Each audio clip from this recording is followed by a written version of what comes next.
One day, God created a new world, a bizarre world created only to relieve the boredom of this God. This being named this world as the Abyss, and the creatures he himself created began to fall one after the other into this new world and massacred everything and everyone in their path. It was inevitable. All humans had to find a crucial way to survive. However, the only possible way was to live and fight while seeing a sea of blood and corpses and a war between humans and beasts. You fight and survive, and thus you will receive a reward from the gods because these superior beings enjoy this. Nothing was as pleasurable as battles for them. Everyone had fun watching the suffering of humans fighting for their lives. On a battlefield, we see the bodies of several dragons and humans after a bloody battle where no one emerged victorious. A person is kneeling, spitting blood in front of a huge dragon with golden scales and an imposing posture. The person still breathing in his last moments of life is trampled by the enormous paw of the beast, making the poor lad agonize even more. The man with purple hair, while observing the creature, starts laughing euphorically for some unknown reason, despite all the pain he was suffering. Before departing in the last moments of his life, he starts insulting the dragon while the beast begins to create an energy ball in its mouth. The lad who was about to die thinks that if it's them, those people will probably succeed,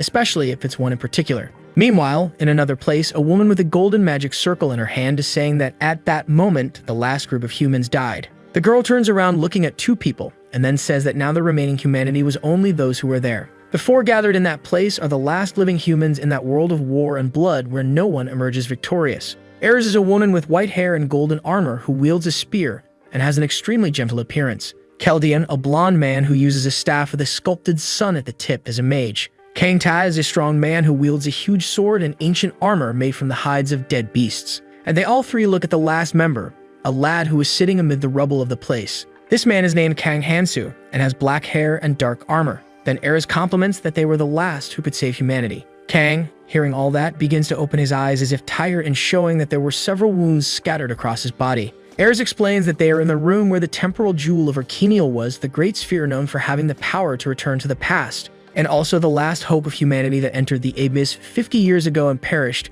leaving nothing behind. Tai tells everyone there that only one person could go back to the past, wanting to reach a consensus with the group. The man starts speaking proudly, questioning if it was already decided who would go, as if offering himself to fulfill such a mission. He says that the strongest among them, for example, could go since they knew who that person was while posing to show his pride. Keldian begins to mock Taz, saying that he thought for the first time the man would say something intelligent but was wrong. However, Eris intervenes in the conversation, telling the two to take it easy and stop arguing. She says that if all the Valkyries sent to battle against the Golden Dragon were defeated, the monsters would reach there in a short time. And even if it's unfair, there is no other solution, and the girl walks up to one of them. Among them, the only person who could go back to the past was him, and with a sympathetic look, the girl says the name of Kang, who kept a firm expression. Looking at his hand, the boy questions if he can really go back in time, saying next that they fought for a long time. During these long years, every day without exception, they fought again and again, and dying wouldn't be so bad for him. Hansu continues looking at his hand.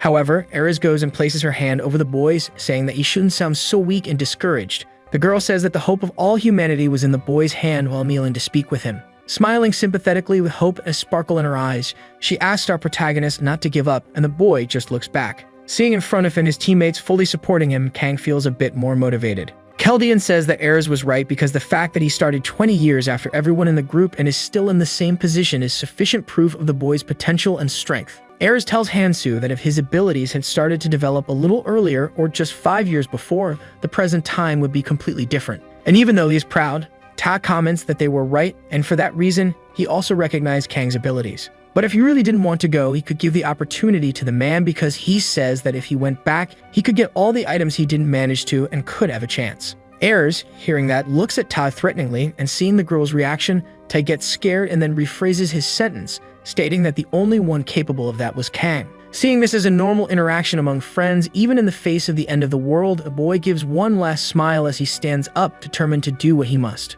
Confident, Kang begins to walk toward the temporal jewel of Archenial, while everyone in the group watches him. The other three who would stay understand that Hansu is the only salvation for the entire world, and proud of their friend, they trust everything to the boy. However, a loud crash appears, making everyone in the room scared and realizing it was already happening. The ceiling of the place they were in begins to crack in half and forcefully opened by some colossal monster. Then the great Golden Dragon King starts to emerge above all of them, causing some rocks to fall on heroes' heads. The creature begins to charge a fire breath in its mouth, ready to shoot and finish off all those humans. Keldian, in order to save his partners, asks everyone not to let their guard down and orders the dragon to stop while casting a huge spell on it. The boy begins to instruct what they should do to fight, and thus the battle begins. The man asks Ares and Ta to make sure to hold the monster because he was going to prepare to do something. Thus we see Ta had managed to stop a huge rock with his hands and save Ares, telling Keldian not to worry because he was going to show his skills now. The girl then, with her spear in hand, quickly heads towards the dragon, spinning her weapon. Accompanied by the beast, an army of the same type of dragon race begins to arrive, ready to finish off the remaining humans.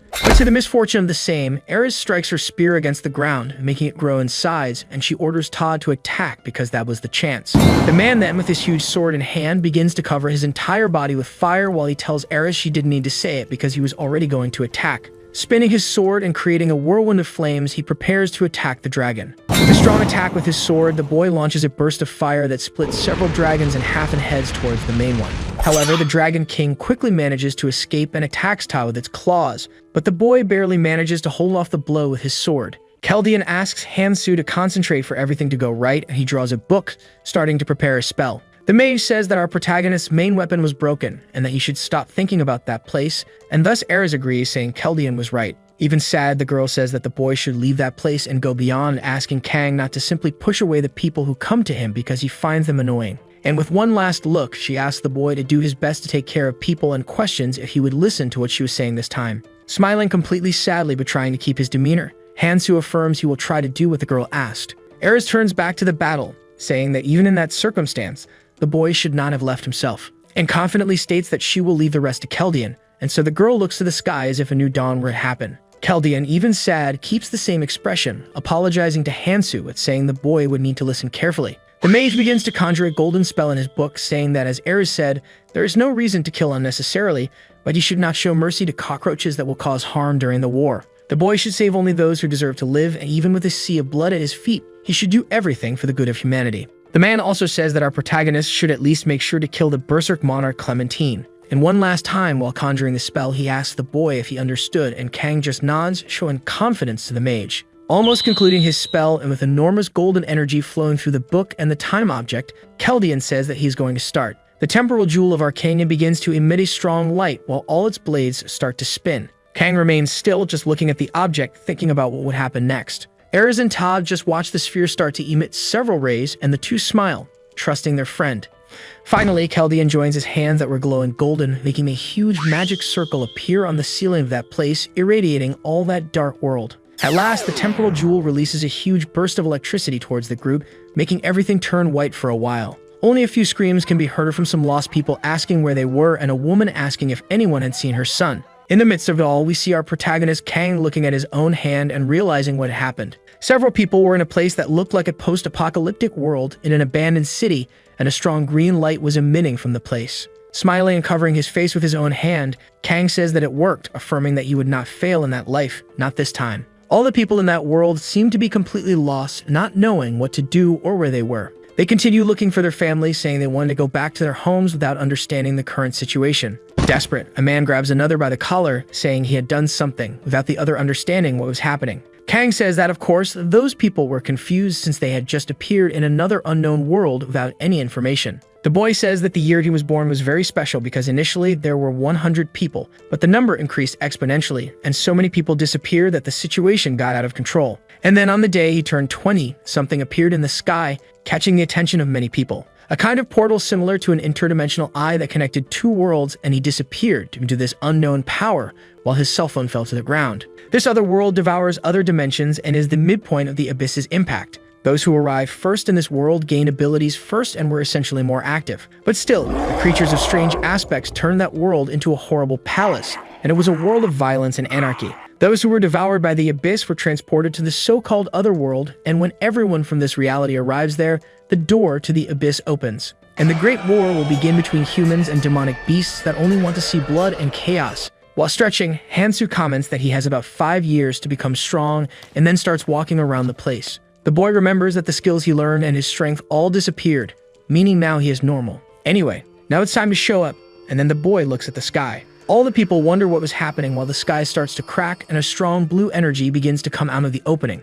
From the interdimensional crack, a small creature comes out, leaving everyone astonished, a being that looked like a bat with horns. The creature looked very cute and extremely friendly, and all the people pay attention to it. The monster reveals itself as an assistant fairy who was there to help with quick procedures, leaving the humans in the place astonished. A bit embarrassed, the fairy asks everyone there to please listen to what she was about to say. Hearing this, Kang calls that creature Dan fake, saying that the quick procedures she talks about were not what they seemed, but rather involved telling everyone to fight and beat each other, causing chaos everywhere. The creature first welcomes everyone to the other worlds, saying that from now on, a surprising opportunity will be given to them. However, one of the people there was completely dissatisfied, saying he didn't care about any of that and just wanted to go home. Irritated, the demonic creature begins to reveal its true face and orders the human to listen to the explanation silently. Seeing this, the man immediately freezes, staying silent because he realized that the monster's tone changed quickly. The beast continues explaining that infinite freedom is given to everyone in that place. With a demonic face, she asks if the people there dreamed of a world where law, moral order, and ethics do not exist and everyone is free from rules, and it wasn't just that. There, all the physical limitations weighing on anyone would disappear, and depending on what you do, you could grow infinitely stronger. Similar to a powerful hero in a movie, everyone uses magic or their body's artifice to fight. With a cute expression, the creature says that the chance to do everything they ever imagined becomes reality in that world and asks if everyone thought that was incredible. She also says she will show a simple demonstration of what she can do there and quickly prepares to snap her fingers. When the beast snaps her fingers, she looks at the person who had interrupted her and quickly a hole forms in the man's shoulder. Seeing a person literally evaporate in front of them and with the boy's blood splattering, everyone is in total shock. Screams begin to spread throughout the place and you can hear people saying the poor boy just vanished suddenly without anyone seeing. With a demonic expression, the fairy apologizes, then laughs, saying she didn't like people who talked too loudly. In desperation, the humans start to run, screaming and asking for help from anyone. However, there were no gods left to help them, and the fairy begins to snap her fingers, killing many of the people who were screaming, trying to flee. Again, with a demonic and frightening expression, paralyzing all who survived, the beast says she had already mentioned she hated noisy things. The monster asks if the surviving people will work hard, but everyone can only freeze, trying to stay quiet so as not to anger the beast. With a cute expression again, she says it was very good that everything was now calm, and so she would continue conjuring a stone in her hand. This stone the fairy calls a rune, explaining that anyone can obtain a rune by killing anything that is alive. There are 8 other runes that look like this one, and they appear randomly. This rune had no color, but if you worked hard and grew, you could get better and more powerful runes. While looking at the stone that resembled a crystal, she says this was a rune that increased physical strength. The monster asks who wanted to take it, and Kang, in the middle of the crowd, still in shock from everything that happened, raises his hand. The boy volunteers to take it, thinking it had been a long time since he used the last rune. The fairy is surprised by the boy's quick request, and then says that enthusiastic attitude was very good, walking up to Hansu. The monster asks the boy to give his hand, and so he does, and the beast places the rune in the boy's hand, saying the rune was very cool because it distorted any law. The fairy explains that scientifically the boy's muscles had a weight limit of 117 kilos, but at that moment, by using that rune, it increased to 122, and it wasn't just that. However, Kang seems to have the same expression as before, and the fairy says that wasn't the expression she expected, and Kang thinks it's boring to hear the same thing again. Disappointed, the fairy flies away and explains that runes have different effects depending on the type, and they are full of abilities that cannot be explained by science. And again, scaring everyone, she says she wanted to show it one more time, asking if anyone wanted to try. But seeing that no one volunteers, the monster says she would stop there. The beast informs that no matter what happens, everyone should note that, as it doesn't matter which rune someone gains or what ability increases, it will not be a bad thing. And to become stronger, she asks everyone to gather many runes if they wanted to survive, of course. All the humans, hearing that, realize what it was about and look at the ground, seeing several bodies of others who were killed by the fairy. Quickly, a huge confusion begins with all of them fighting because they wanted to get the runes that were on the ground. However, when they finally grab them, the fairy collects all the runes from the ground and says that judging by the guy who had taken the rune last time, they didn't need her explanation. Everyone is in anguish because they saw that as a hope for their salvation. Pointing to Kang, she tells him that if anyone touched their right ear, it could see which runes they possessed. So everyone does, seeing a holographic status window appear in front of them. The beast concludes by saying that humans normally have 10 status, and that's all they needed to know, and Kang activates his window. He realizes that his strength increased by 1, and if he gathered more runes after hunting, his mana and magic power numbers could also increase exponentially. The boy explains that you can acquire runes anywhere as long as you kill something alive, and it doesn't matter what you kill, whether human or beast. The fairy says that at the beginning there will be a bit unequal compared to the place they came from, and we see some unknown people. But she would give something that will make them happy, and so the fairy asks everyone to forget the past. And suddenly all the people in place receive knives for combat, and the monster concludes by saying that everyone should enjoy the new life. The fairy, with one last thing to do, says that when she leaves, the tutorial will begin, so everyone there should do their best, and the people are confused. Everyone, when turning around, sees an army of deadly creatures waiting to enter combat with all the humans there. Monstrously aiming only for destruction and chaos, an army of goblins sets out to kill all the humans. After the fairy's departure, the people who were there still remain in shock, looking at the bodies of the other humans. One of the men holding a knife in his hands nervously questions if that was really the tutorial. But people realize something is happening, and when looking back, an entire black aura starts to emerge. And when they face it, it is possible to see an army of goblins ready to attack all the humans there. The two races stand before each other and begin to stare, ready to enter into a conflict that will result in a sea of blood. A woman in the group of humans asks everyone else to calm down so as not to irritate the monsters and to move slowly backward. Our protagonist remains still while watching all the people trying to flee slowly backward. However, one of the men bumps into another person who is standing still for some reason. The man questions what the boy was doing motionless, and the man standing says something was wrong. Someone sees a barrier in front of them, and when trying to cross it, is immediately unable to do so. Everyone starts to panic, hitting the hologram, trying to leave that place urgently. The man realizes that the walls were also beginning to close in for some reason, as if forcing them to fight. And when looking back, they see the army of goblins completely irritated and restless, wanting to fight. The creatures start roaring fiercely. Then one of those trying to flee stands to fight, cursing those creatures, saying he couldn't die there. Bowden looking to the side, and that man sees that one of the people there managed to pass through the wall. Seeing that scene, he becomes completely restless, questioning how that person managed to do that. But the boy cannot explain why he passed and says he just went through that side, and we see that the number 49 was written on the wall. Another boy who was also there sees the number and questions why it was there. Then the man who had previously been unable to pass manages to cross. They realize that the number on the wall decreased, and the people understand that it meant only 50 people could leave. Everyone there starts a civil war among themselves, trying to pass through the wall immediately to save themselves. Seeing that fight, Kang sighs, saying that all of it was pathetic because all 100 people there needed to unite and fight to have fewer casualties. He explains that when he first arrived there, approximately 40 people died to the goblins. Of all the people who couldn't pass through the wall, only 10 survived, but with a bloodthirsty look, he says that this time the story will be different. While drawing the knife he received from the fairy, the boy adds that first he needs to clear this area and move on to the next phase. Tired of waiting, immediately all the goblins start charging at the humans. One of them jumps and kills a person while another goes after a young boy who was begging for help. However, suddenly the boy can only see the goblin being split in half by someone. And immediately our protagonist kills one of the goblins while another beast starts charging at the boy. The boy manages to dodge the blow, grab and immobilize the small creature's arm, and then takes the opportunity to strike his knife against the monster's neck. Kang remains in a fighting stance, ready to kill anyone in his way, and the creatures start charging at him. Seeing all that sea of blood the boy was making with the creatures, all the humans there just watched the scene, shocked by what they saw. After a while, in a battle where our protagonist shredded several beasts, he stands up, still staggering from the weakness of his current body. While wiping the blood of one of his victims from his face, Hansu says that it was a bit uncomfortable since this was his body from decades ago. The young man crouches to collect the runes from the creatures' bodies,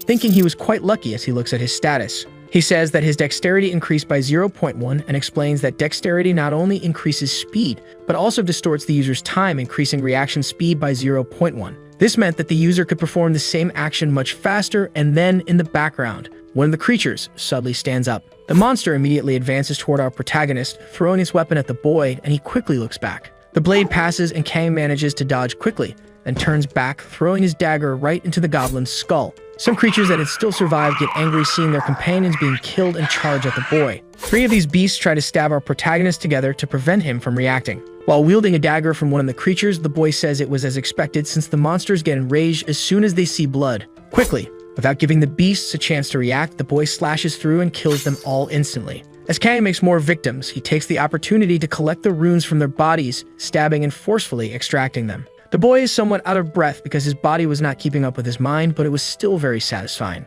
The other people who were fighting to escape turned their attention to Hansu, realizing he was fighting alone. Inspired by that, they themselves, irritated with the situation, decide to help our protagonist, charging at the beasts immediately. The monsters also notice the humans approach, so the two groups once again face each other, but now a battle will begin. While fighting and splitting a goblin in half, our protagonist thinks that usually there's no need to rush like this at the beginning. But there's no time to delay at that moment, so he defends with his dagger against an attack from one of the beasts, repelling it instantly. The boy says that in that place there were many transmigrants, and if you counted the whole world, there's an immeasurable amount. And the freshmen who come there for the next 3 months will be something, so it's possible to see one of the humans killing a goblin. Hansu adds that when people arrive there, they are protected in the tutorial area. but after the 3-month period when you are protected, everyone will be thrown into a fight with the 2nd and 3rd-year freshmen in a cruel, cold, and bloody battle. Kang continues fighting and concludes his thought, stating that whatever your opinion, it was a unique opportunity. Once again, he slashes a goblin in half, picking up a rune stone to strengthen himself.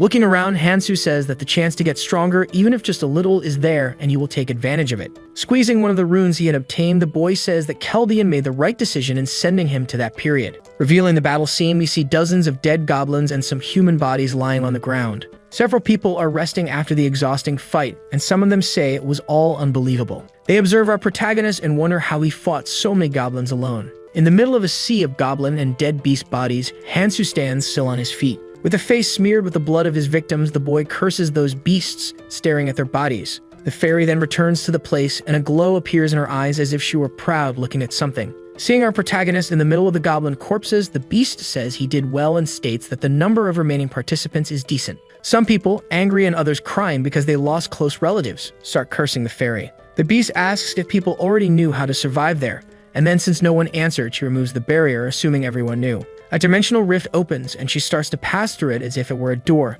saying that they need to keep moving forward and wishing good luck to all the participants there. The humans start cursing the monster, telling it to leave and calling it bastard, while our protagonist just watches. Looking at his status and wiping the blood from his face, the boy notes that it wasn't bad compared to before. He adds that his status was already good enough for the beginning of the tutorial, and looking at his hand, the young man comments that he found something quite useful. He sees a dagger that was previously used by the goblins, and the system notifies him that he received that blade as a courtesy symbol for some reason. Kang questions how he should proceed from now on because he needed to find a way to get stronger as quickly as possible. Remembering his friends Erez, Tay, and Keldian, he wonders what his friends would have done if they were in his place. But now that he thought about it, there was a guy who said something that caught his attention. In the past, we see a blonde, long-haired person drinking a beer, while asking Kang if he had ever heard of hidden dungeons. Hansu, who was drinking next to this person, asks what these hidden dungeons he had never heard of were. The guy explains that these dungeons are hidden within the tutorial area and have the maximum difficulty. As they clink their glasses, the man adds that he couldn't clear it,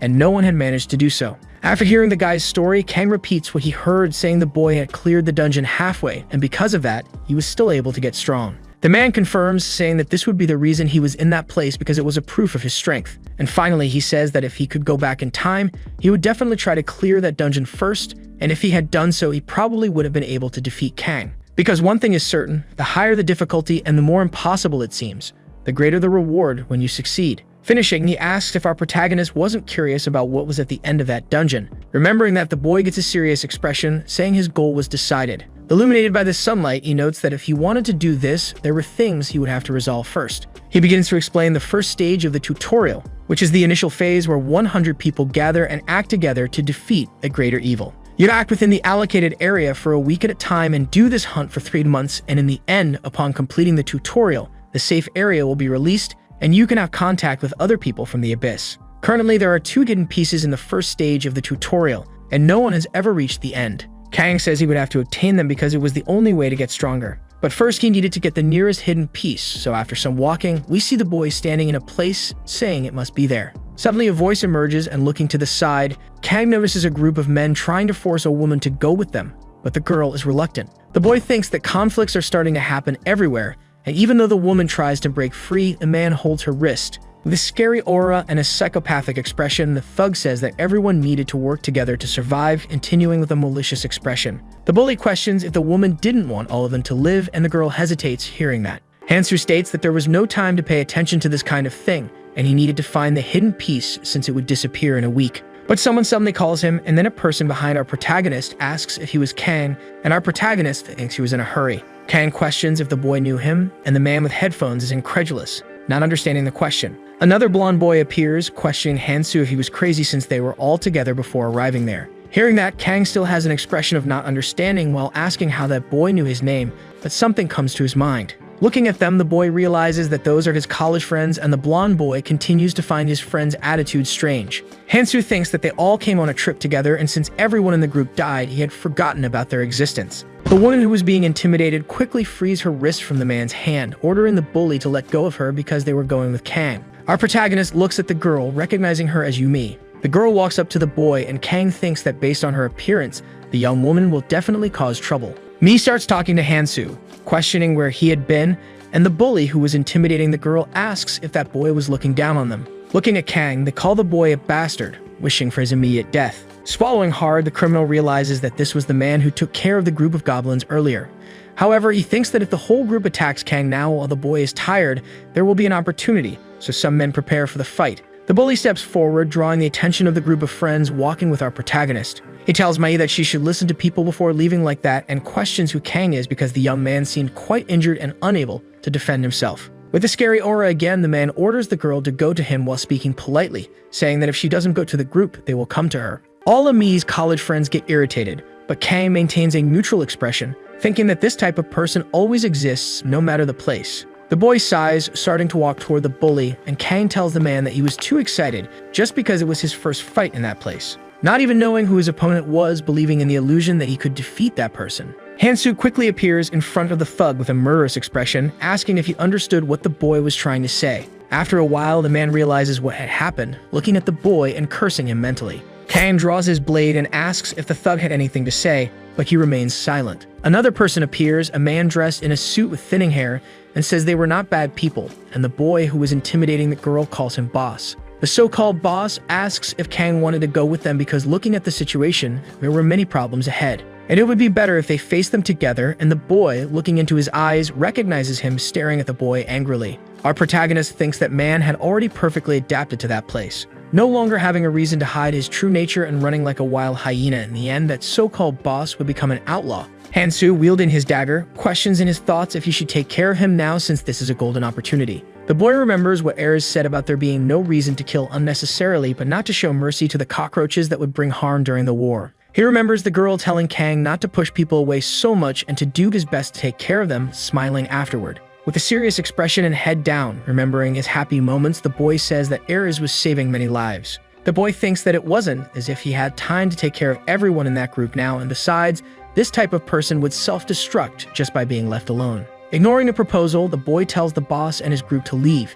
and then one of the subordinates gets angry at that attitude. The thug boss tells the man to let it go, but the boy gets irritated, saying he couldn't. And the boss adds, telling Sumno that that brat wasn't important, and they needed to focus on another goal. He concludes by saying that the most important goal was to establish order in that place, because it was a strange world with weird monsters and there was still a damn fairy, but there were things there that he liked more than usual. Explaining that in this world the strong rulers were gone, stating afterward that they should take advantage of this chance. Then the so-called boss tells Sumno that they were leaving and the man promptly agrees, and so the whole group of criminals sets off on their journey. Kang's blonde friend questions how humans are scarier than goblins. Turning his attention back to our protagonist, the young man thinks that anyway, he already knew the boy was a strange and a bit weird guy. However, he questions if he was always like this, and Hansu continues looking ahead, aiming at the goals he must achieve. The blonde boy thinks that Kang was a damned orphan who always sat in a corner distracted, so he didn't think much about the boy. However, the boy goes to question Kang because he acted as if he didn't know them. But trying to come up with an excuse, Kang spends some time silent and then, with the worst answer he could give, says it was memory loss. The blonde boy questions why his friend was talking like that because he was acting old, and then Mi starts laughing at the situation. Looking at the girl, seeing her beautiful smile and all her radiant beauty, Kang says it's a shame because the girl could have a comfortable life. But their beauty is a double-edged sword. If used well, it can become a powerful weapon. The group of college friends sets off on a journey following Kang beginning to walk through that destroyed world. One of Hansu's friends, a girl, says that they had all been walking for a while without saying a single word and asks if they had a destination. Mei asks Kang where they were going now, and the boy replies that they will all understand when they get there. The girl who had mentioned they hadn't said anything before realizes what place it was. Hansu then moves to the front of the group, stating that this was their first destination. The boy observes the place, explaining that this was the subway station where the hidden piece is located. Everyone realizes where they are, and looking at a moss-covered but still readable sign, they confirm that it was Gangnam Station. The group of friends observes the entire station they knew, now completely destroyed. Mi questions why they were there since it didn't make sense to her. Kang thinks he doesn't have the patience to explain every little thing, and if it weren't for what Erez said, he would be walking around alone. But he feels he has no choice, so he starts to say that he had a hunch, saying he thought that instead of recovering his memory, he gained a superpower. Yumei is impressed while the other 4 members of the group seem incredulous. A blonde girl goes to her boyfriend and asks if he was sure it was okay to follow Kang. Hansu can hear and responds that they didn't need to, explaining that he was the type of person who respects individual preferences, and it was up to them to decide what they wanted. The blonde boy continues to be irritated with our protagonist for some reason, saying that whatever it was, he hated seeing Kang act that way. The The group remains silent, watching Hansu descend the stairs, and then they make their final decision. They all start following our protagonist, exploring that abandoned place and worrying about the surroundings. The blonde boy asked our protagonist if he was sure they were going to a safe place, but Kang replies that he wasn't and that they would meet some friends. Hearing that, Hansu's colleague becomes somewhat cocky, saying who the hell would live in a place like that and what kind of person our protagonist knew. Reaching near the end of the staircase, for some reason, Kang asks everyone to wait and the group stops walking. Kang notices something, drawing his dagger immediately, and everyone asks what was happening. Hansu asks his friend Taesung to dodge something, and the blonde boy, looking back, sees the protagonist striking with his dagger. The man is scared, thinking the attack is against him, putting his hands up to try to defend himself. Taesung asks what it was, and upon realizing it, he sees that near his private parts, Kang was slicing a yellow-skinned, green-blooded larva. Hansu explains that this was a dungeon modeled after Gangnam Station, and these are the green worms that writhe after feeling vibrations from the ground. While looking at the rune that came out of the monster, he informs them that these creatures hate sunlight, so they usually come out of the ground to attack. Picking up the rune, the boy adds that if you get bitten by the awkward mouth of this worm, your flesh could be easily torn off, so everyone in the group should be careful because if they get bitten, they will faint and die before being able to do anything. Everyone in the group is completely scared and incredulous at that, becoming extremely frightened. The boy comments that he will show a simple way to deal with them, then starts stabbing one of the small worms with his dagger. After a while, everyone in the group is easily eliminating those little monsters, becoming impressed. Kang is observing 4 people in the group, stating that they are useful, but looking back, he sees the boy wearing headphones completely clumsy and lost. Hansu walks up to the boy, saying that if he wasn't confident, he should walk on the intact marble slabs and be careful of some hidden worms. Yumi is talking to her friend about the best way to kill the worms, and the blonde girl agrees, adding that it was similar to the game of whack-a-mole. The boy with headphones continues to hesitate because he can't kill any worms, telling himself that he could do it and that he had to do it. Then one of the beasts emerges from the ground, charging at the boy, ready to attack him, catching him off guard without a chance to react. But immediately, Kang pushes him back, stepping in front and slicing the monster into 3 pieces instantly. After being pushed, the boy just manages to sit on the ground, watching the entire scene in amazement. The boy quickly gets up, thanking him and Kang, and his thoughts sighs, saying that it was already obvious because that boy would not be useful for the final war. Hansu continues walking, stating that if the boy with the headphones participates in the battle, he will end up being a burden. Taesung says that our protagonists seem to know what would happen ahead of time and asks how the boy knew, and Kang replies that he had already explained. With a proud look and smiling, he turns around, stating that this was his superpower. While everyone in the group remains incredulous, not believing it, Yumi continues to be impressed. To change the subject, Kang comments that they should actually focus on hunting, and then we see several dead larva bodies on the ground. Kang asks why they weren't collecting the runes while he picks one up. Yumi replies that they thought it would be good if the boy collected the runes and protected them, similar to giving everything to someone who carries them in a game. She says it wasn't like they would become strong like a superhero just by picking up runes, so that was the decision they all made. Hugh concludes that it would be better to give everything to Kang, and the boy would protect them in return, but the boy just sighs. The boy responds that everyone should take what they hunt, and if people wanted to go with him, they should at least follow the most basic rules. Hansu starts thinking, explaining that those who wandered the abyss before them established the most basic rules for the sake of coexistence. You take what you hunt, but in the case of group hunts, things will be distributed based on contribution and priority. However, in life-threatening crises, relationships based on goodwill are prone to break down and lead to betrayal. The boy concludes his thought, saying that they will soon realize how truly cruel and malevolent this place is. Kang states that the things everyone should trust are their own abilities, and if you are useless, you are destined to be discarded. Concluding that this is the law of the world, the other 5 members of the group are shocked to hear this so bluntly. Yumi steps forward, saying that in that case, she will do whatever it takes, and then starts walking toward the streets. The other 4 agree among themselves, realizing that was the best option since Kang had spoken. They'd all start heading out in search of runes, while Hansu thinks it will only take a little time for them to get used to it, so much so that they won't need to be told. And the boy notices that the group began fighting like dogs for the possession of runes, so we see the people trying to grab some of them. After some time of hunting, collecting runes from the bodies of dozens of dead worms, Taesung finds a strange and large rune. The boy says he can feel something while everyone watches in shock, looking at the purple rune. Analyzing it, the system informs that the name of that rune is the essence of the cruel troll tribe, with a lizard engraved on it. Taesung thinks that if he uses that, he will gain a superpower, just like our protagonist. Looking at his friend Taesung, feeling proud of the stone, Hansu thinks that he had told them to take the rune they found, so it would be strange to contradict himself now. The blonde boy mocks our protagonist, asking if he can keep that rune and also questioning if Kang would go back on his words. Hansu, who had already decided, just nods, answering yes, and his friend is a bit incredulous because it was unexpectedly easy. Seeing the situation, Hansu thinks that the essence of the Accrual Troll tribe is a good rune for the beginning of the game. The boy explains that this skill gives the bearer defense and regeneration power, and both are essential for survival in this place, which is why it is very popular among players. As a debuff, it also increases hunger, but regarding food, people usually just steal from the weaker ones. And also, the strength and proficiency of the skills acquired through runes are determined by their own level. The smart ones who were born with the gift of having a lot of magic usually have around hundreds of runes. His friend Keldian, for example, acquired more than 1,000 skills, but Kang watches the boy using the rune. Feeling downcast, our protagonist states that it was different, just immersed in his thoughts. At the time when he hadn't gone back in time, we see the boy trying to absorb some runes but failing in the process. The rune he tried to use starts to glow with a yellow light as if rejecting the boy. The boy feels hurt, clenching his fists as if irritated and dissatisfied with something. Holding one of the runes in her hand, Eris says that as she imagined, our protagonist had a limit on the skills he could acquire. Putting her hand on her face, the girl informs that apparently Kang was limited to only 7 abilities, and that if she had known that before, he could have learned stronger skills. While he sees himself amid a bunch of runes that could no longer be used, the boy thinks that being restricted to just 7 was a total failure. But thanks to his weakness, he gained the buff of having an overwhelming peculiarity that was far superior to that weakness. His abilities never stopped evolving, like his skilled Dororo Lizard Essence, so even a simple technique evolved enough to rival others. With this unique characteristic, his friend Ares gave him the nickname 7 Stars. And surprisingly, this peculiarity was what allowed Kang to have the same power level as his teammates, even though he arrived there 20 years later. For a moment, the boy remembers the Eternial Stone, which was responsible for bringing him back to the past in the name of his companions. With a serious expression, remembering the old times, Hansu states that to honor his friend's efforts, in the end he couldn't make any mistakes.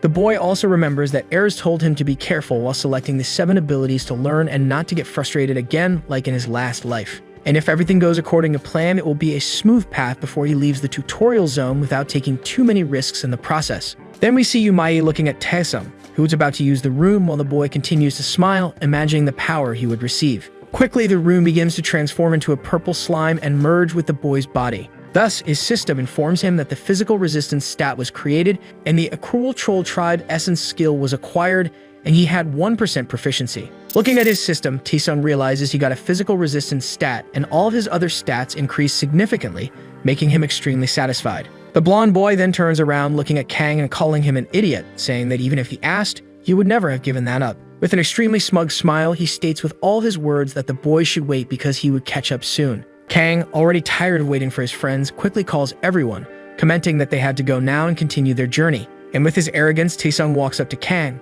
putting his hand on the young man's shoulder and saying they should walk together now because it would be dangerous. While doing that, he turns around to impress Yumai, saying it was better for the strong people to go in front to protect the weaker ones. Already noticing his friend's attitude, Kang realizes that the boy was considering him a rival. Having lived and gone back in time, Hansu doesn't care but states that this didn't mean he would let it slide, so he removes Taesung's hand from his shoulder. The group continues walking and descending more stairs, following Kang to the destination the boy was seeking, but which was still completely unknown. Yumari asks why they were going deeper since it was getting even darker, and the boy explains that they were going to take the subway. Mei is confused hearing that, questioning if there were still trains operating in that destroyed station, and Hansu responds that she would see what would happen. However, our protagonist, while walking, starts to get lost in his thoughts, stating that the information from that guy was never wrong. We return again to Kang's memory when the blonde boy was talking about the dungeons in the tutorial and a person arrives, interrupting the conversation. The young man who was drinking asks who was butting into the conversation and badmouthing him,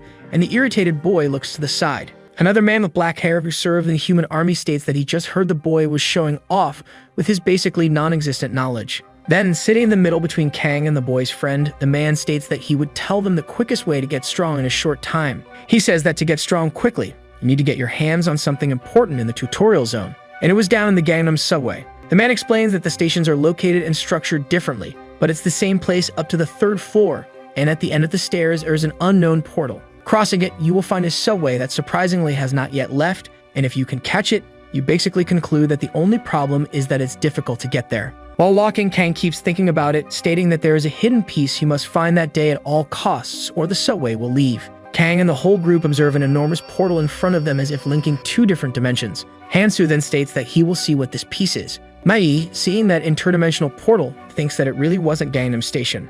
since in all the time she had been there, she had never heard of an entrance like that while staring at the portal emitting several blue rays and a strong glow. Worried about the situation, Yu asks if our protagonist is really going to enter and wonders how the boy knew what was inside. He explains that he was just going by his instincts and, as he had said before, anyone who wants to turn back is free to leave at any time. With his new abilities and still with his ego inflated, Taesung promptly states that he would go at all costs. Mai then quickly responds that she will also enter the portal, and Kang, looking at her, thinks that the girls seem to be getting impatient. Since Mi is intelligent, she probably understood well the situation that someone like her is at greater risk, remembering the group of thugs who intimidated her. Looking at the girl full of hope, Hansu thinks that she will have to get stronger somehow, even if it means getting cut on the face. However, the blonde girl and her boyfriend decide to stay there as they will continue hunting the worms that remain in the subway, and Sangjin says he will go too. Even scared, trying to keep a firm expression, the boy states that he will also enter the portal. Taesung starts mocking the boy, questioning why he wanted to go there since he was scared to death to kill some disgusting insects. Irritated, Choi retorts, shouting that it was none of the bully's business and that he shouldn't interfere. He also says that what he does doesn't matter to the boy, but hearing this, Taesung gets somewhat irritated. He points a finger at the boy, asking what he just said, as the boy was talking a lot for someone who was being carried. However, with a firm expression and confident posture, Kang just tells the two to stop immediately with those childish fights. Walking towards the wormhole, Hansu reinforces that there is no time, so they should do whatever they want, and thus the three follow the boy. The boy with the headphones, after hearing that, just goes after Mi without saying anything and ignoring Taesung. However, the blonde boy is not at all pleased, questioning how those bastards dare insult him in front of you. Then Kang crosses the portal and starts thinking that there are more than 1,000 types of monsters in the tutorial zone, and the terrain also varies. But even so, there are places that do not change no matter what happens, so the boy begins to analyze the entire place he was in. He thinks that, as he imagined, it is there, and thus the boy with the headphones becomes completely confused. Everyone who crossed the portal realizes that there was a convenience store inside the train station. Inside, it is possible to see Sangjin with his headphones around his neck, while he rummages through the place looking for something that interests him. Kang is passing through the entire place and says that the same boy who mentioned this place also said there was a convenience store on the second floor of the subway. Taesung, who was analyzing a knife sold there, questions if they should take all the types of weapons they have there. Our protagonist still continues exploring the place for something he doesn't tell us about. Hansu also thinks that the boy said that place is more like a supermarket than a convenience store, but it really has everything necessary. Kang goes to a shelf, picking up a pot and placing it over a fire, and Mi asks why he is doing that. With a bag of unknown things in his hand, he explains that he is just cooking. Seeing that, Mi recognizes what it is and watches the boy pouring a green slime into the pot, explaining that it is worm blood. She remembers that earlier, when she saw it, she wondered what Kang was doing, watching our protagonist extract the worm's blood and put it in a bag. The boy explains that goblin skin becomes highly poisonous in contact with green blood, and thus the boy begins to tear apart a piece of goblin fabric. Kang informs that goblins evolved to survive against the green worms, and that their poison is extremely potent, and thus he continues his exotic dish. As Taesung starts to smell the concoction, he comments that it smells really good and asks if he could have just a bite, but Kang surprises him by saying it's poison. Hearing that, the blonde boy says that if it's poison, Hansu should tell people first, but our protagonist retorts by saying that it was his fault. Yume is somewhat impressed, commenting that they would never have thought of this and asks how Kang thought of it. Once again, the boy gives the same excuse that it was his superpower and that his brain was overflowing with knowledge. Taesung gets irritated as he avoids the subject. He says that, in fact, he thought his head would explode from remembering all this and starts recalling the moment when Keldian was giving him lessons. The mage says that even if they return to the past without knowledge, everything is useless, and that the amount of information is what matters most. At that moment, Tad and Kang were attending a lesson, and Keldian continues explaining that they should not share this information with just anyone. Tapping on the board, he also informs them to keep this in mind, waking Ta, who was taking a nap. Keldian states that future knowledge only accelerates the abyss's decline and that they should reveal this knowledge only as planned and when truly necessary. At this moment, Kang is still cooking the poison and thinking that without knowing the exact ratio and boiling time, all of this would be useless. He pours the slimy, purple liquid into a pot and then quickly uses it to coat his sword. Yu, seeing that Kang is using it to poison his sword and buff it, asks if she could use it too. Hansu promptly responds yes, making all three of them happy with that. However, the boy extends his hand, commenting that he would charge half a strength or stamina rune for applying it to their weapons. Taesung, seeing that reaction, gets irritated, saying the boy was being too stingy and could just help his friends. Kang turns back to what he was doing, commenting that he could give it to them for free, but in the long run it probably isn't a great idea, while he continues looking forward with a serious expression. He thinks that one-sided relationships tend to crumble easily, so he couldn't follow that path. Mai, quickly catching on, says she will give him the rune later, but in return, Kang has to let her apply the poison first. Hearing that, Hansu agrees, taking the pot he had used and handing it to Mi, telling her to be careful. Taesung was planning to snatch it from our protagonist's hand but gives up and says he will use it first and then give runes, and Sangjin says the same thing.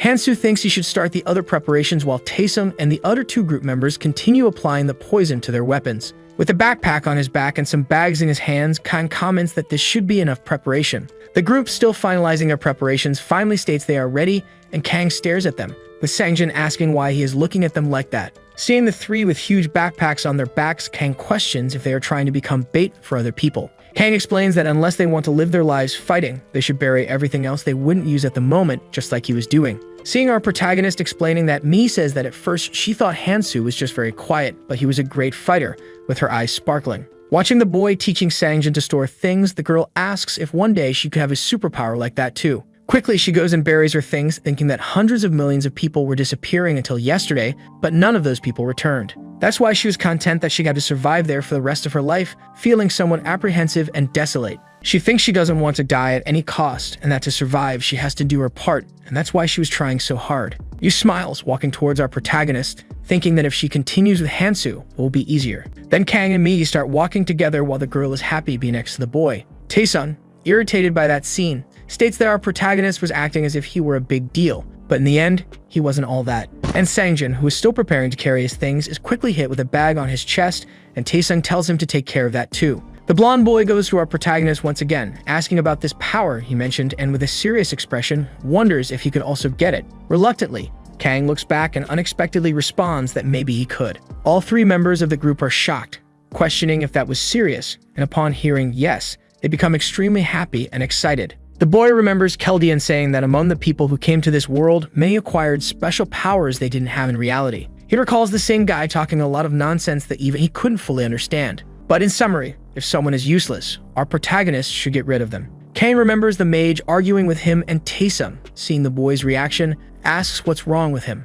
Once again, the bully goes to bother Kang, saying he was very rude and asking if the boy was upset because he was angry with him at first. However, Kang says he didn't care about that because he wasn't very used to talking and was speaking that way because of it. He thinks that in the last 5 years before returning, he spent fighting the species that kept emerging from the abyss, and hope slowly turned into despair. And the despair numbed everything. And Kang remembers the moment when he was in a battle with various injuries on his face, completely worn out. Taesung asks if our protagonist can hit his head fighting or something because he was acting very solitary. Irritated, he thinks that if it weren't for that damn power, he wouldn't have to be embarrassed under Kang's command and could rebel. But with a malicious face, he thinks he just has to wait until he becomes strong, and then he and Mi could start going out together, and he would be Kang's boss. Taesung was about to say something again, but Kang immediately interrupts him, telling him to stop. Hansu crouches to the ground, seeing something resembling strange mucus there. Analyzing the slime, Kang states that judging by its type, it doesn't belong to a sword snail while examining it in his hands. He says it doesn't have that distinctive sour odor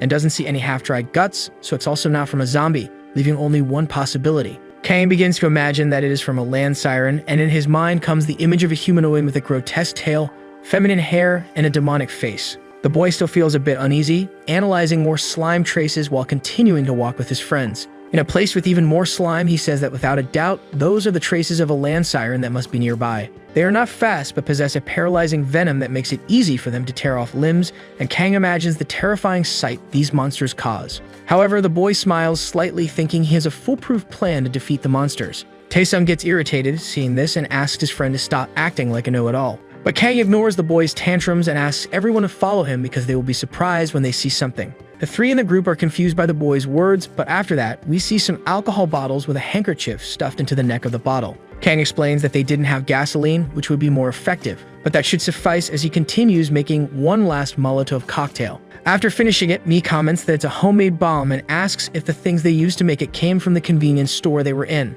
Seeing that, Taesung says that it must also have come from Kang's power and that all of this is very practical. He says that the boy must prefer this place to the original world because he can do anything there, while Kang continues storing the bottles in his backpack. The boy keeps talking, saying that if he had the power to do this, it would be amazing, but Taesung questions why Kang is looking at him that way. As if he had a little angel in the form of Ares and a demon in the form of Keldian on his shoulders, Kang's mind battles whether to kill the boy or not. Hansu gives up the idea, sighing, and just starts drawing the plan with a stick in the dirt and says for everyone to listen carefully. He explains that when one person throws the incendiary bomb, the other 3 with melee equipment will advance and attack the creatures. Those who are on the front line will have priority to receive the runes, and Taesung thinks that the boy is very bad at drawing. The blonde boy promptly offers to take the lead, stating that someone competent should protect the front line. Kang ignores him and asks who will throw the bomb. However, Yu and Sangjin raise their hands at the same time. Our protagonist tells the two to reach an agreement on who will throw the bombs, so they stare at each other. Mi tries to use her cuteness and appearance to win over Sangjin,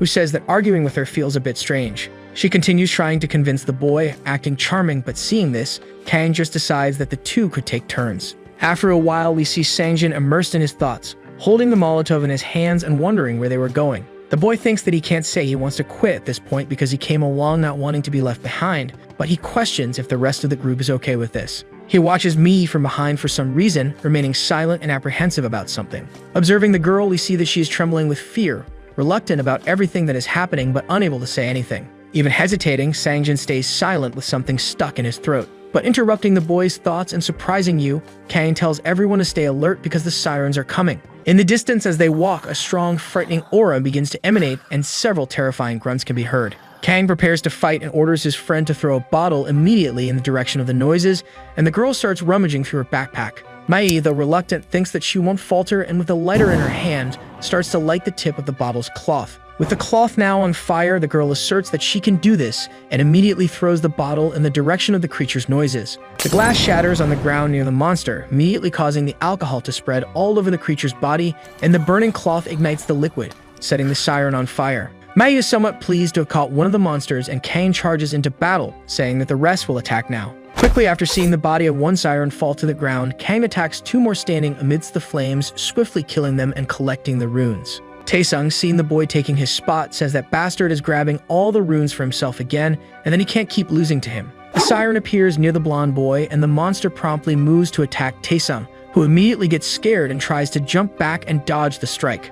As an automatic defense, the boy slashes with his dagger at the creature, hitting it and telling the monster he had lost because it was a worm. After opening his eyes again, Taesung realizes he barely hit it, but immediately sees the siren fall dead to the ground with venom flowing through its body. Looking at his serrated knife completely stained with venom, he thinks that thing worked very well, smiling. Kang, seeing this and with some runes in his hands, states that the poison he gave was very useful and asks if it wasn't worth a few runes for Taesung. Looking at his reflection in the knife, the boy says that with this he could catch up to that bastard Kang in no time. And then a bloody battle spreads all over the place with knife strikes and several incendiary bottles flying through the air. Kang starts thinking that, as he expected, in a fight against paralyzing and flammable venom, we see the siren catching fire. He then adds that bringing the improvised bombs was an excellent choice as he charges at one of the creatures, slicing it immediately. The boy also thinks that the blade of his dagger was already getting dull, but that didn't matter since that was what he prepared the poison for. Taesung keeps smiling, attacking the creatures and enjoying all that bloody battle with a psychopathic feeling.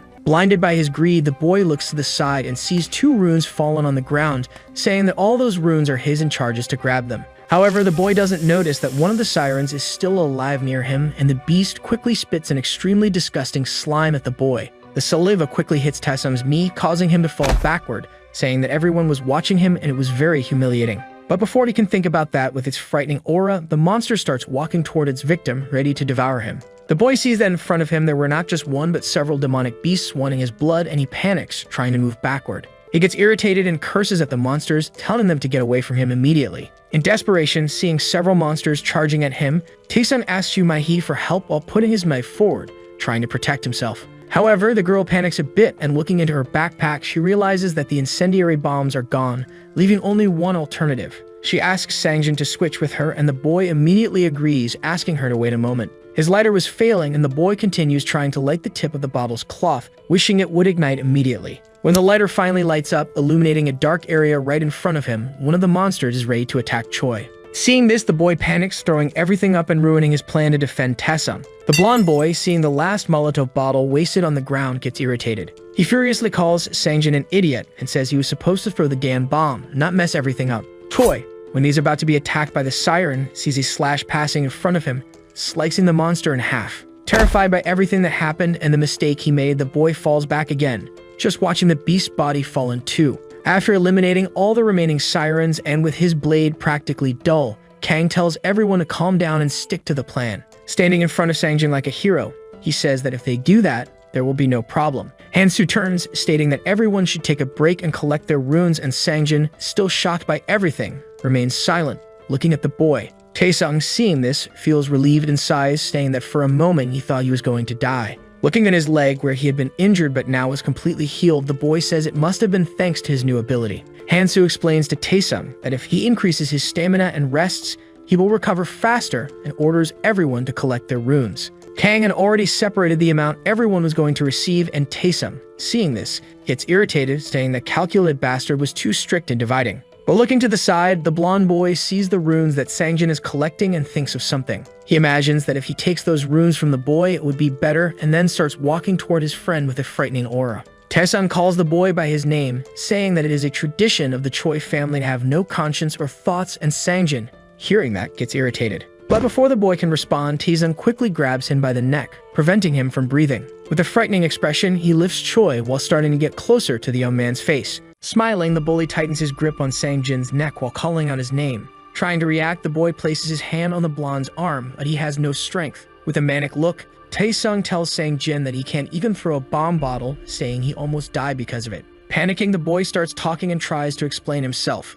In the background, Yumi catches the blonde's attention, questioning what he's doing and ordering him to let the boy go quickly. Dropping him to the ground, he calls him a bastard and lucky. Walking towards Sangjin, the blonde tells him to pay attention and stop being so clueless. Pulling his hair and making a scary face, he says that in the past, Sangjin knew his place and now he just needs to follow others forever without messing up. After scolding him, he goes to grab the boy's rune, but the protagonist quickly throws a dagger on the ground. Startled, Taesung asks what's going on. Without mincing words, Hansu says those runes don't belong to him. Trying to argue, the bully explains that giving those runes to Sangjin is the same as throwing them in the trash because he doesn't do anything. Starting to get irritated, he says they would be better off without the boy and asks if he's wrong to think that way. Responding, Hansu explains that the distribution should be fair and that he shouldn't mess with anyone's livelihood in the first place. Letting it go, the blonde says it's nonsense and warns him not to regret it later. Going to talk to the boy on the ground, he tells him it's better to take care of his own part. Listening to the advice, the boy goes to retrieve his rune. A bit nervous, the girl calls out to the protagonist and asks if he isn't upset because of the group.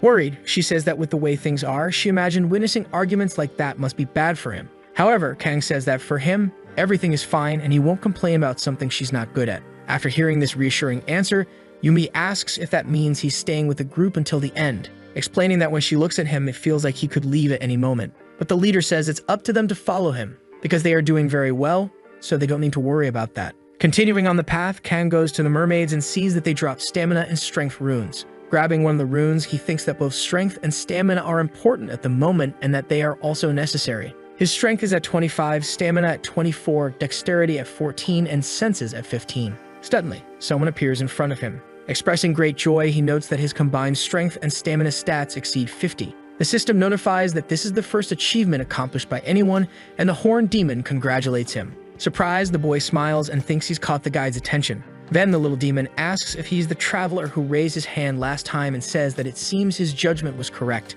Getting closer, he says they always love those who make an effort. Landing on his head, he explains that he'd like to give a small gift to the most active traveler. The girl approaches them, and the little demon asks if she's curious to know what it's about. Trembling with fear, she asks if this isn't a bit unfair since they had different physical stats. Unbothered, the creature says she doesn't need to be afraid because when they started, they didn't touch other people. Flying close to her, he says they don't kill just because they don't like travelers. With a scary face, he whispers in her ear that there will definitely be exceptions and that she could be one. However, after saying that, he starts laughing, saying he was just joking. Then he gets closer to her again to start explaining, saying that she looks great compared to the others and that she doesn't get rid of this appearance to be at the same level as the rest, concluding that life has always been unfair in some way. Turning back to Kang, he says he wasted time talking about useless things and now will give him the present, though the hero already knows what the gift is in his mind. At that moment, the monster explains that the prize consists of having 3 runes of his choice. Snapping his fingers, he asks which rune he desires, suggesting a few.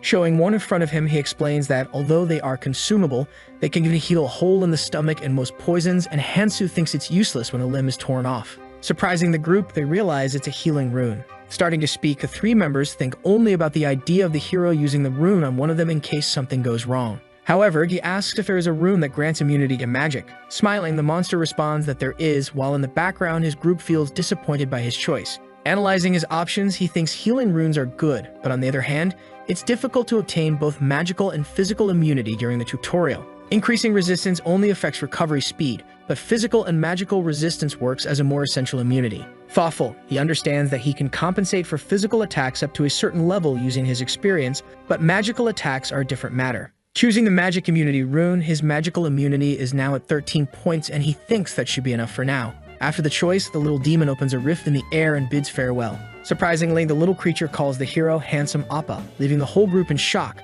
realizing that this monster is actually a girl. Turning to his group, he tells them to move on. Seeing their faces, he asks what happened and still perplexed. They respond that it's nothing. Sometime later, already on the 3rd floor, the girl finishes killing another one of the mermaids. Sighing in exhaustion, she thinks it's easier now than before. While picking up her rune, she analyzes Kang, trying to understand what he's doing, wondering if it's poison again. Looking more closely, she questions if these are the same movements as before. Getting closer, she says he has many runes and asks why his speed is still the same. So the hero realizes she has sharp eyes. Showing his arm with some sort of writing on his wrist, he says that's the reason. Curious, the girl asks what that is on his arm. Starting to explain, he says they can accumulate runes this way, telling her to stretch out her hands while thinking about the rune collection. Surprised, she asks how he knows this, and he replies that it's because of his superpower. She even wanted to try, but the boy says it's no use copying him, because it delays hunting since she won't be able to always carry many runes. Besides, those runes won't matter if a person dies, and all the runes he collects this way will drop if he dies. Then the emo asks why he's gathering the runes in this way. Kang replies that the reason is so he can negotiate, and that although it's difficult to do so now, once the rules are established, they can be used as money in the tutorial zone and tells them to take one at a time. Irritated, the blonde asks how the hero can belittle the group and why he can't do the same. Looking back, he thinks these people still don't realize the situation they're in, but they'll get the picture when they descend and start cursing. As he picks up his dagger, he thinks that before that, they need to do a general review. Then he calls out to his group. With his hands in his pockets, he explains that even if they follow or collect, each person can do what they want. Throwing the dagger on the ground, he says that instead, he needs everyone to listen to him. Acting like a leader, he orders them to hand over their weapons. Confused, the blonde asks if the guy thinks he's a thief and says he already has a weapon to use. However, the protagonist responds that he can't fight with it because the blade is already worn out. Very irritated, he questions the hero, calling him a bastard and ridiculous, and he asks how they can fight if he takes everything. Then he asks what the hero wants the group to do. Jung says he'll hand over his weapon, since it's the only way. Cutting him off, Tae-sung yells at him to stay quiet. Turning around, he faces Kang, who asks if he wants to fight with the guy down below. Angry, he says yes, asking if there's something to fear down there, and says he's always hated the protagonist's condescending look. Ignoring the blonde, he thinks he would have expected the bully to say no, but realizes he doesn't know what's down below. Changing his expression, he thinks it's now that he'll draw the line. Raising his finger, he says he'll give them 2 options, the first being that he stays out and the group moves on by themselves. The second option is that the group stays out of it and watches him capture it alone. After giving the options, he asks what they want to do. With his hand on his arm, Sung says he'll stay out of it. Yumi says she'll do the same because the way he's talking it must be very dangerous. Speaking to the girl, Tae-sung says that's exactly why they should fight together, to help each other. He continues saying that the sly guy wants to leave his friends behind and take all the rewards for himself. Thinking that he doesn't care, saying Jin stays out, but if Mi leaves, he'll be in trouble. Looking to the side, the hero thinks that friend is a good word, but that he should be glad Keldian didn't come back with them, because at this point he'd probably be wandering alone in the indigo or purple zone and thinks that he can't stop here. He needs to get there as soon as possible. Cutting off the entire discussion, he says to think about it down below and that he wouldn't have said anything if the group was capable of fighting. Excited, Tae says he should have said that earlier and in his mind asserts that the sly guy must know something about what's down below, and that only a fool would let an opportunity like this pass. Sometime later, the 3 are running for their lives. The girl says she warned them it would be dangerous, and the blonde says whatever, he doesn't care anymore. Going back a little in time, they had just descended to the next floor. The group sees a giant snake, which is actually a monster from a completely different dimension. The 3 flee, and looking back, Ta can't believe the sly guy is going to fight alone, thinking he's crazy. Kang is facing the snake. Both are standing face to face. It's enormous and preparing its attack. At that moment, the protagonist also prepares. Hiding behind a pillar, he puts his hand over his ear because the snake is about to attack. As predicted, it releases a powerful red energy beam. It hits the front of the pillar. The beam destroys a large part of it. Analyzing the situation, Hansuhan expected this and endured it due to his magical resistance. His opponent has powerful shockwaves that use magic, in addition to scales tough enough that no sword can cut through. With a murderous aura, it watches, striking the pillar again, but this time with its tail. Dodging, the hero thinks that this isn't an easy opponent. However, he knows its weakness. Then he jumps toward the monster while holding a knife. Hitting the monster with the blade, he says he knows the scales are tough, but the space between them is more fragile. After landing the blow, the snake writhes in pain. Leaving the knife embedded in it, the hero steps back. After feeling the hit, the snake becomes even more enraged, slamming the ground with its hard tail, forcing Kang to dodge. From above, it observes its opponent, who must be only 10% of its size. Quickly, it launches another shockwave, while the protagonist just covers his ears. After that, he begins to open his eyes. Something is coming toward him. It's the snake's tail, which hits him with such force that it throws his body far away, causing the wall to crack. Leaning against the wall and all bruised, he says that it's finally reacting now. The snake is still furious from the hit it took.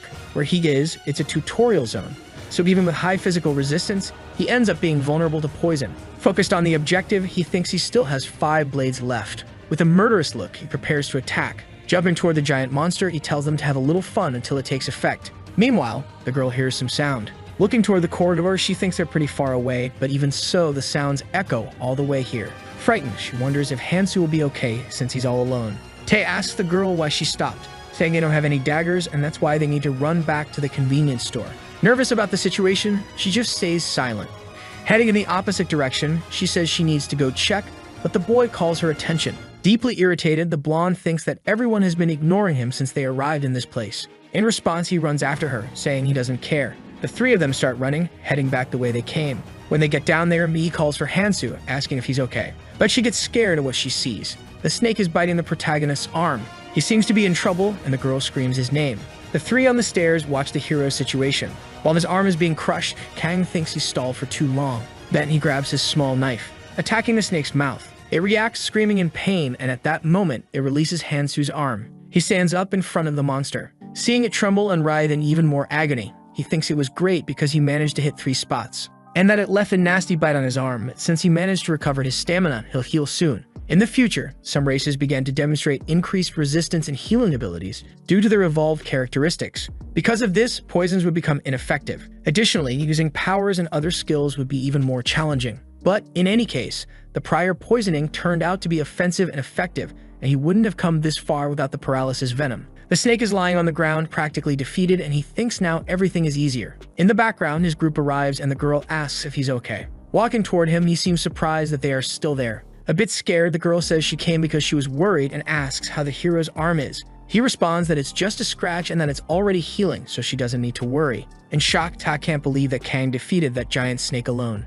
Paralyzed, he thinks he always knew the Sly Guy was strong, and not that strong, wondering if he'll ever be able to catch up. Kneeling near the monster, Hansu looks confused. The girl asks if there's a problem. Holding the snake's shockwave rune, he thinks that this must be the reward because the monster is very powerful. Then he thinks it will be very useful if he has the magic rune, and that because of that, he can't activate this rune yet. With his arms crossed, the blonde says he's a little jealous, but Kang cuts him off, saying he's not going to use it. Knowing that he can only use 7 abilities, he understands it's impossible to maintain something like that. Intervening in the conversation, Sang-jin asks if he can use the rune, which surprises the blonde. Elbowing his companion, Tae says he won't be able to handle it, and that if the hero is going to pass it on to anyone, it should be to him. Nervous, the emo boy tells the bully that he already has one. Annoyed, he asks if it makes any sense for the emo to use it, since he was just hiding behind him a few minutes ago. Sang-jin responds that if he has something like that, he'll be even better than the blonde, and this irritates Ta, who says that he still hasn't taken enough beatings. Watching the 2 argue, Kang questions what they are doing.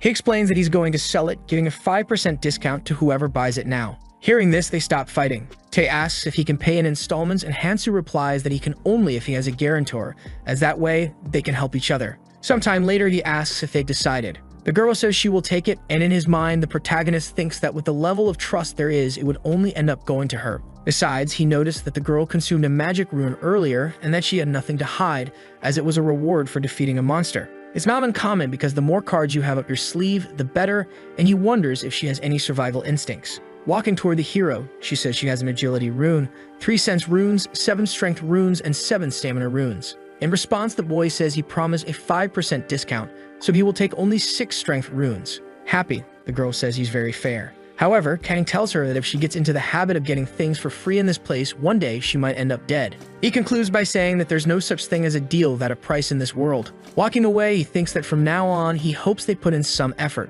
Walking near some crystals, he remembers that when there's a scaled snake, it means there's Zeuterium nearby. Seeing one of them, he says he's been lucky. Then he breaks off a piece of Zeuterium. From a distance, they think the hero is using his superpower again. The emo wonders if it's actually a hole puncher and a needle, while the girl thinks that despite its metallic appearance, it seems soft. Quickly, the protagonist steps away, piercing the snake's scales once again. Amazed, the two wonder what he plans to create this time, and in the background, Tae asks what they're doing. With the parts of the snake on the ground, someone in the group says it doesn't look very good. Tae asks if he's going to make poison again, and Kang explains that he's not. It's going to be something different, because although snake scales are very strong, they're not strong enough to be used as a weapon, so they need to be creative. This is the 11th tutorial out of 134 combinations of weapons that can be made using monsters and other things. The needle has a limited area of effect, so secondary damage like bleeding is harder to inflict. However, it helps you to identify the weaknesses of your enemies with more precision. And if you have enough confidence in your abilities to hit the exact point with the needle,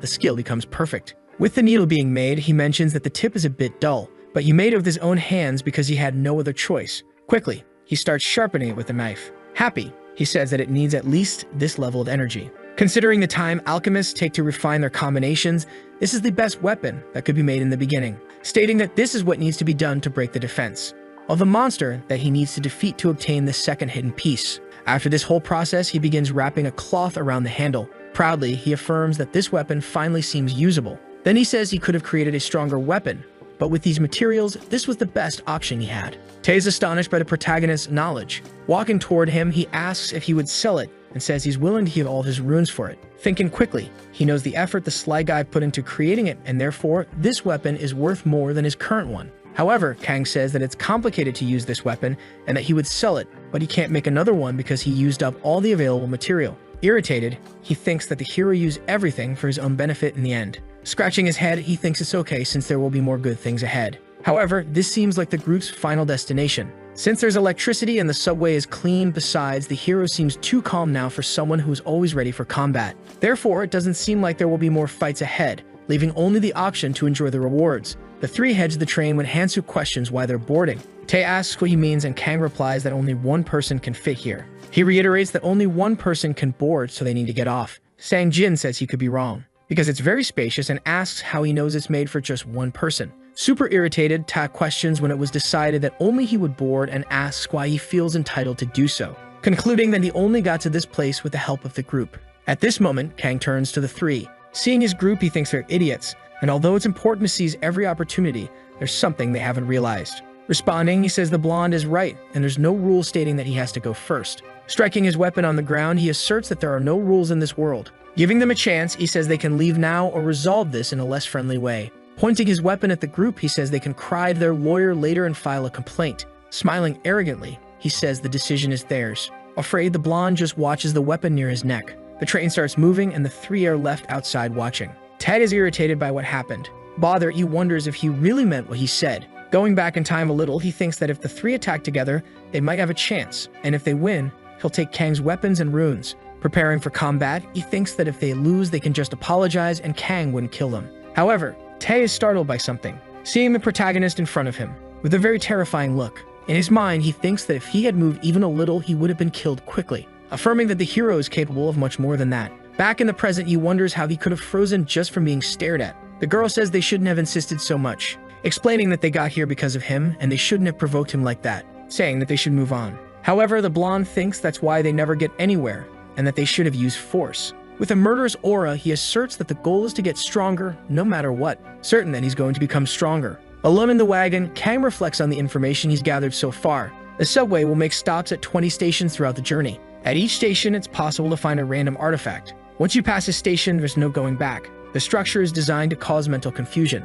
and even after reaching the end, there's no guarantee that the result will be good, so he needs to be cautious. Then he realizes he's already at the 12th station. So far, he's collected 8 weapons, including Laroon's crown, Kittle's claws, Obrang's metal glove, among others. These are weapons you can get by using one of the hidden pieces, and perhaps that's why they are of such great quality. Laroon's crown, combined with Sense stats, helps reveal the weaknesses of various monsters for a certain time.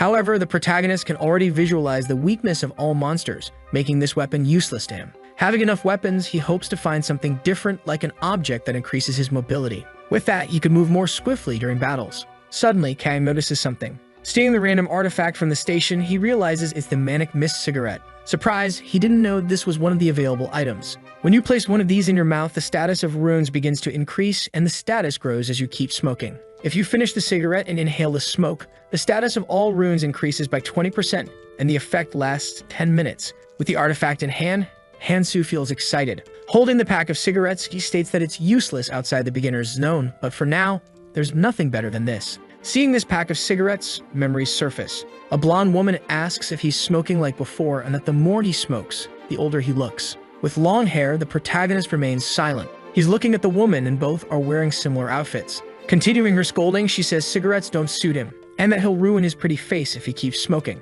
Back in the present, Kang says that this time it will be different. Sometime later, Hansu returns to the station where he was. Getting off the subway, he realizes his group has already left. Walking around, he thinks there are still 4 days left before the next hidden piece appears. So for 2 days, he has only 2 options. The first is to focus on hunting and collecting runes, and the second is to try to complete the available missions. Quickly, he asserts there's no reason to think twice. Looking at the pot, he says he completed some missions a while ago, but he doesn't know what items he'll get and that he needs to focus on the missions with the best rewards. Among the remaining missions, one has a good reward and a quick completion time. The reward is a sage's stone with a clumsy wizard as a follower. Its completion increases all stats by 10 and heals wounds that could be fatal. He concludes that this reward is impressive and extremely rare both during and after the tutorial. Then he remembers the origin of this crazy mission.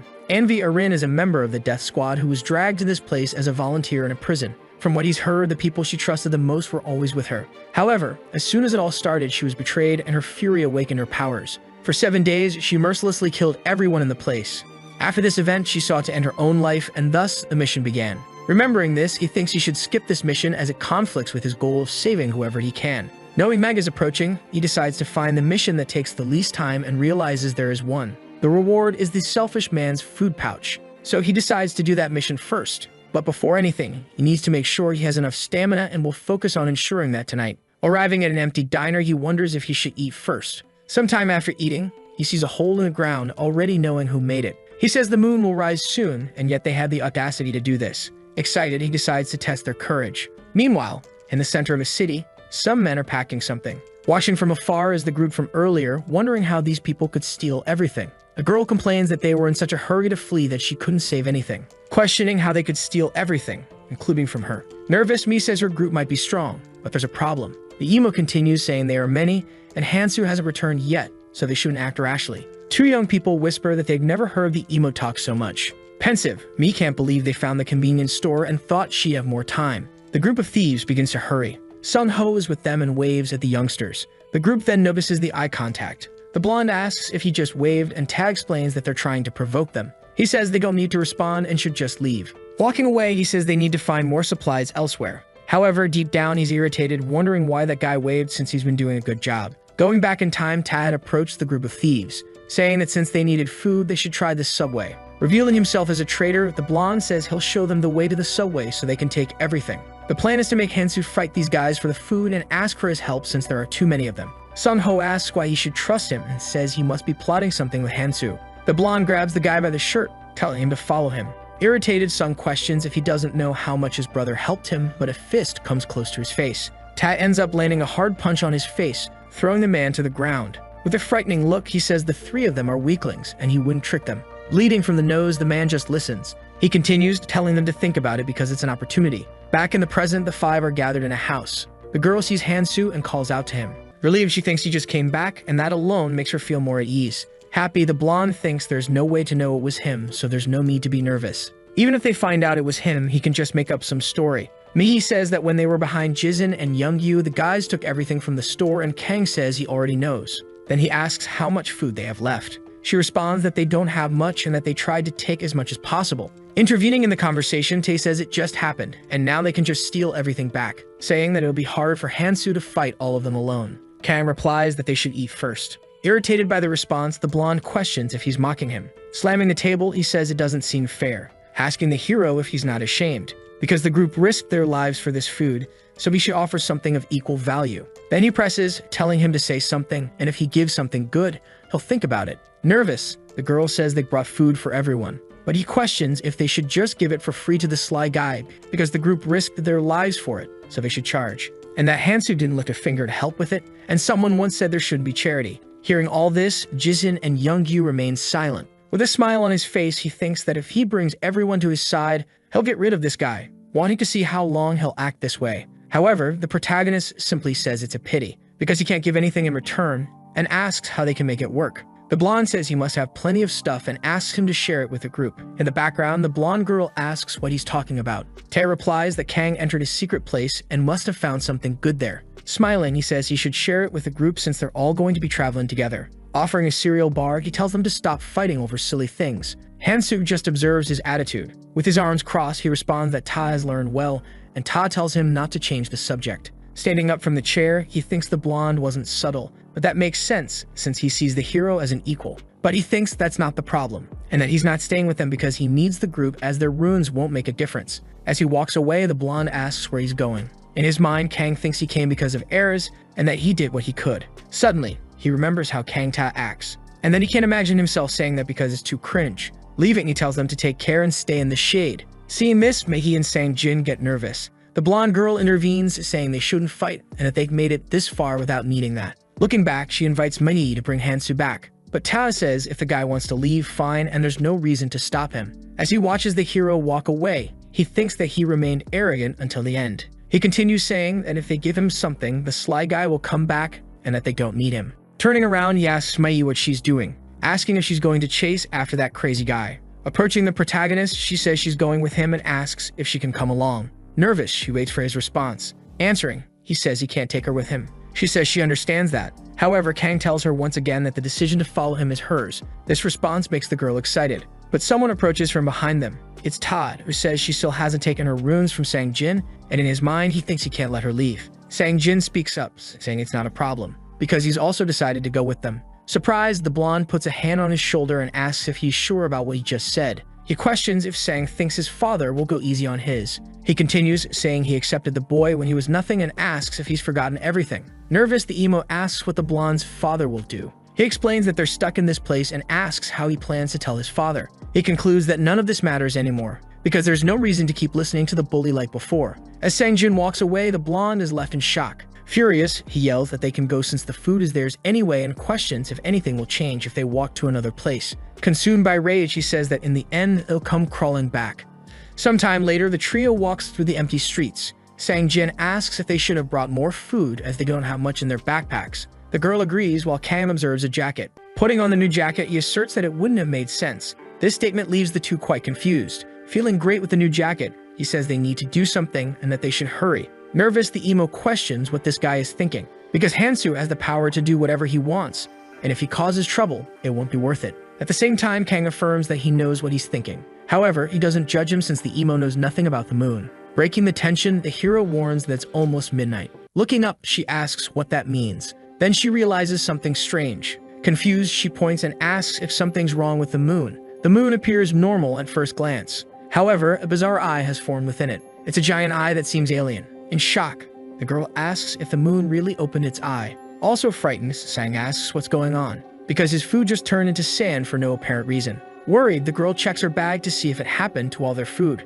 Opening the bag, she realizes that everything they brought has turned to sand. Nervous, the emo asks about the glowing light he's seeing. Realizing it's people, he says that their hiding places are being exposed. The girl asks if they're glowing too, and the emo theorizes that they can't see who's nearby. But she's shocked to see humans glowing even through walls. Understanding that they can now see where everyone is and that this basically forces them to fight each other. Sang then asks the group leader if he knew about this. Smiling, Kang says that even with superpowers, he didn't know about it. But the emo thinks the hero's reaction wasn't that of someone unaware. Humans are fighting, accusing each other of stealing their food, blaming one another, and even threatening to kill. Some demand others hand over all their food in a desperate act. Hearing all of this, Kang thinks that this world is truly horrible, and he explains that the reason he told them not to take everything is that as long as this moon, which only exists in this world, is above them, all the people's food will completely disappear. At that moment, Hansu begins to walk, and the emo asks where he's going. Responding, he says he needs to do what has to be done. Meanwhile, the other group is in shock as all their food has turned to sand.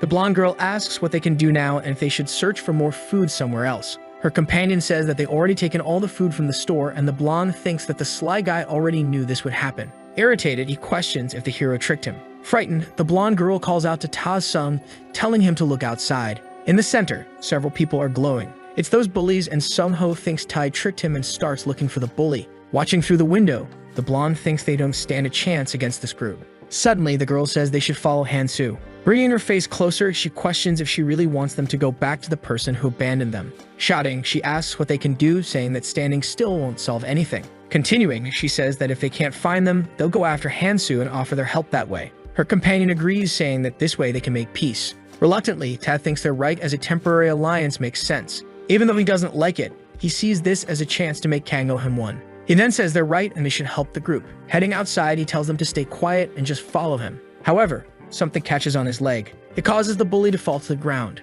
Trying to remove it, he realizes this thing is stuck to his legs. Lying on the ground, he asks for help. Someone approaches, questioning if they'll be okay dragging the blonde along with them. Sunho's leader asks them to come closer, saying he needs to have a little chat. At that moment, the two begin to feel scared. Quickly, they both flee the scene, abandoning the blonde on the ground. Squatting down, the gang leader says Tai is still too young to speak that way. He then explains that this thing is called Oren's flypaper, saying that while Tao was making his plans, they were making theirs too. Standing up, he says that enough small talk. He then questions why only 3 members of the group are here and asks where the others are. Suddenly, he prepares to step on the bully, leaving Tao terrified by the situation. However, the man only stomped on the ground, and with his strength, he ended up breaking it. Trembling with fear, Tao Sung says he'll tell them everything, and that he knows where the others went. The bald man says he catches on quickly, but adds that someone else wants to have a word with him first, saying that they'll leave after this is settled. Sangho approaches, saying he won't feel satisfied until he gets his revenge. Irritated, the blonde thinks it could have been different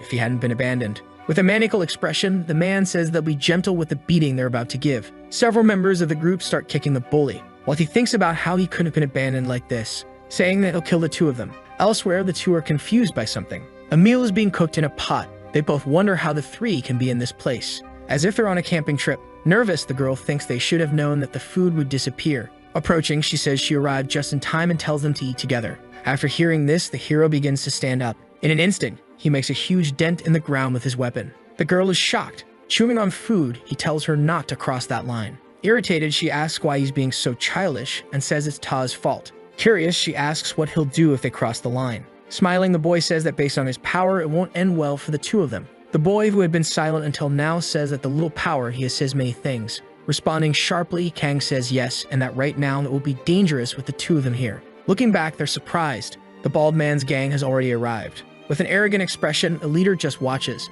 Kang and Mi stand still. The protagonist looks serious, while the girl is nervous. She doesn't know what the hero will do at this moment, but she's expecting something. This is the selfish glutton's meal. The conditions to obtain it are simple. First, you must cook and eat as much food as possible while the moon shines. This condition seems simple, but there's another one. You must be a selfish person, someone who doesn't share food with anyone in order to eat as much as possible alone, with the goal of being the only one to earn this reward. While everyone else scrambles for supplies and food in desperation, they must overcome all obstacles and consume the food savagely. Whoever created this mission clearly has a peculiar sense of humor. Even with all this, the person must remain calm. The protagonist is eating when someone approaches. It's Taesung, who's all beaten up and injured. The blonde girl asks if he's okay. Irritated, the bully curses at her, asking how she could abandon him. But she responds that they came to ask for help. Furious, he says that's a lie, and if she hadn't run away, he could have done something. Someone in the background tells him to calm down. Placing a hand on his shoulder, the man tells the rookie to relax a bit. The man then asks Hansu, acknowledging his skill, where he found that meat. Confused, Kang replies that there's meat everywhere and asks if the man doesn't actually know what meat is. The 3 look disgusted, wondering if he really ate that. In his mind, Kang notes that they've already tested this, and those who ate the meat are suffering from dehydration due to its toxicity. Yet the protagonist is eating it as if it were a regular steak. Curious, the man remarks that Kang must have figured out how to eat it safely, to which Kang responds that you just need to boil it in goblin blood. Surprised, the bald man pauses. Tad mentioned that Kang has superpowers, and that this superpower helped him secure a valuable item at the station. He considers that today might be the perfect day to fight him. Tae admits Kang might be skilled, but he has the disadvantage of being outnumbered and is just a 20-year-old kid. He might have experience fighting monsters, but that doesn't mean he'll be able to kill people. At that moment, Ta questions what the rookie is doing. He tells him to go eat and chat with his friend. Nervous, the blonde asks why he has to be friends with that sly guy, but that agrees it's best not to cause trouble in front of so many people. Suddenly, Hansu begins to stand up. Ta says the man has a point and suggests they have a talk. Worried, the girl yells for him not to cross that line. Continuing to approach, the blonde says she's just like that other girl. Wielding his weapon, the hero says it looks like it's going to go this way. Launching his strike toward the bully's ankle, he silently hopes Erez won't be mad at him.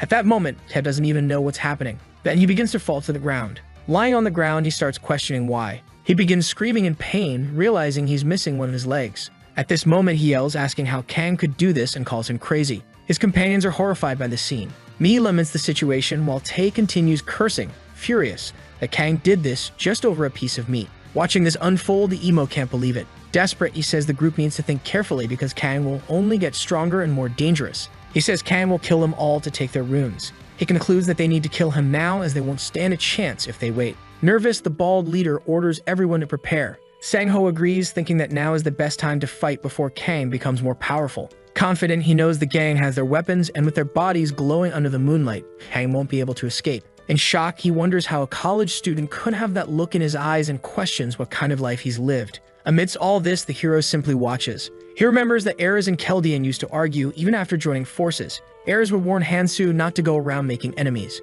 but Keldian would insist that if an enemy was in front of him, he should crush them, because if he didn't, the enemy would come back to haunt him. Smiling, Kang thinks that both he and Ares agree with that philosophy. Then he raises his arm, showing 3 of his runes, thinking that if they're going to do this, they won't leave a single hair intact. The entire gang rushes toward him, shouting to finish him off. In response, Kang tightens his fist firmly. He prepares to attack now. Quickly, he uses such a powerful boost that the ground beneath him shatters. Charging toward the gang, he says he'll test the mission's reward on them. Frightened, Sang-ho wonders how Kang can move like that. The hero lands a precise blow on the man who thinks this is going to hurt. With the impact, he's sent flying. Quickly, the protagonist moves to another spot, defeating one person after another while the bald leader can only watch. Scared, he wonders if Kang managed to absorb all the runes he had. He then orders his men not to flee, saying they just need to use their advantage. Suddenly, the hero appears in front of him. Irritated, the man says he won't surrender. Walking toward him, Kang suggests he think carefully. Terrified, the bald man asks if Kang thinks he can live with the weight of killing someone.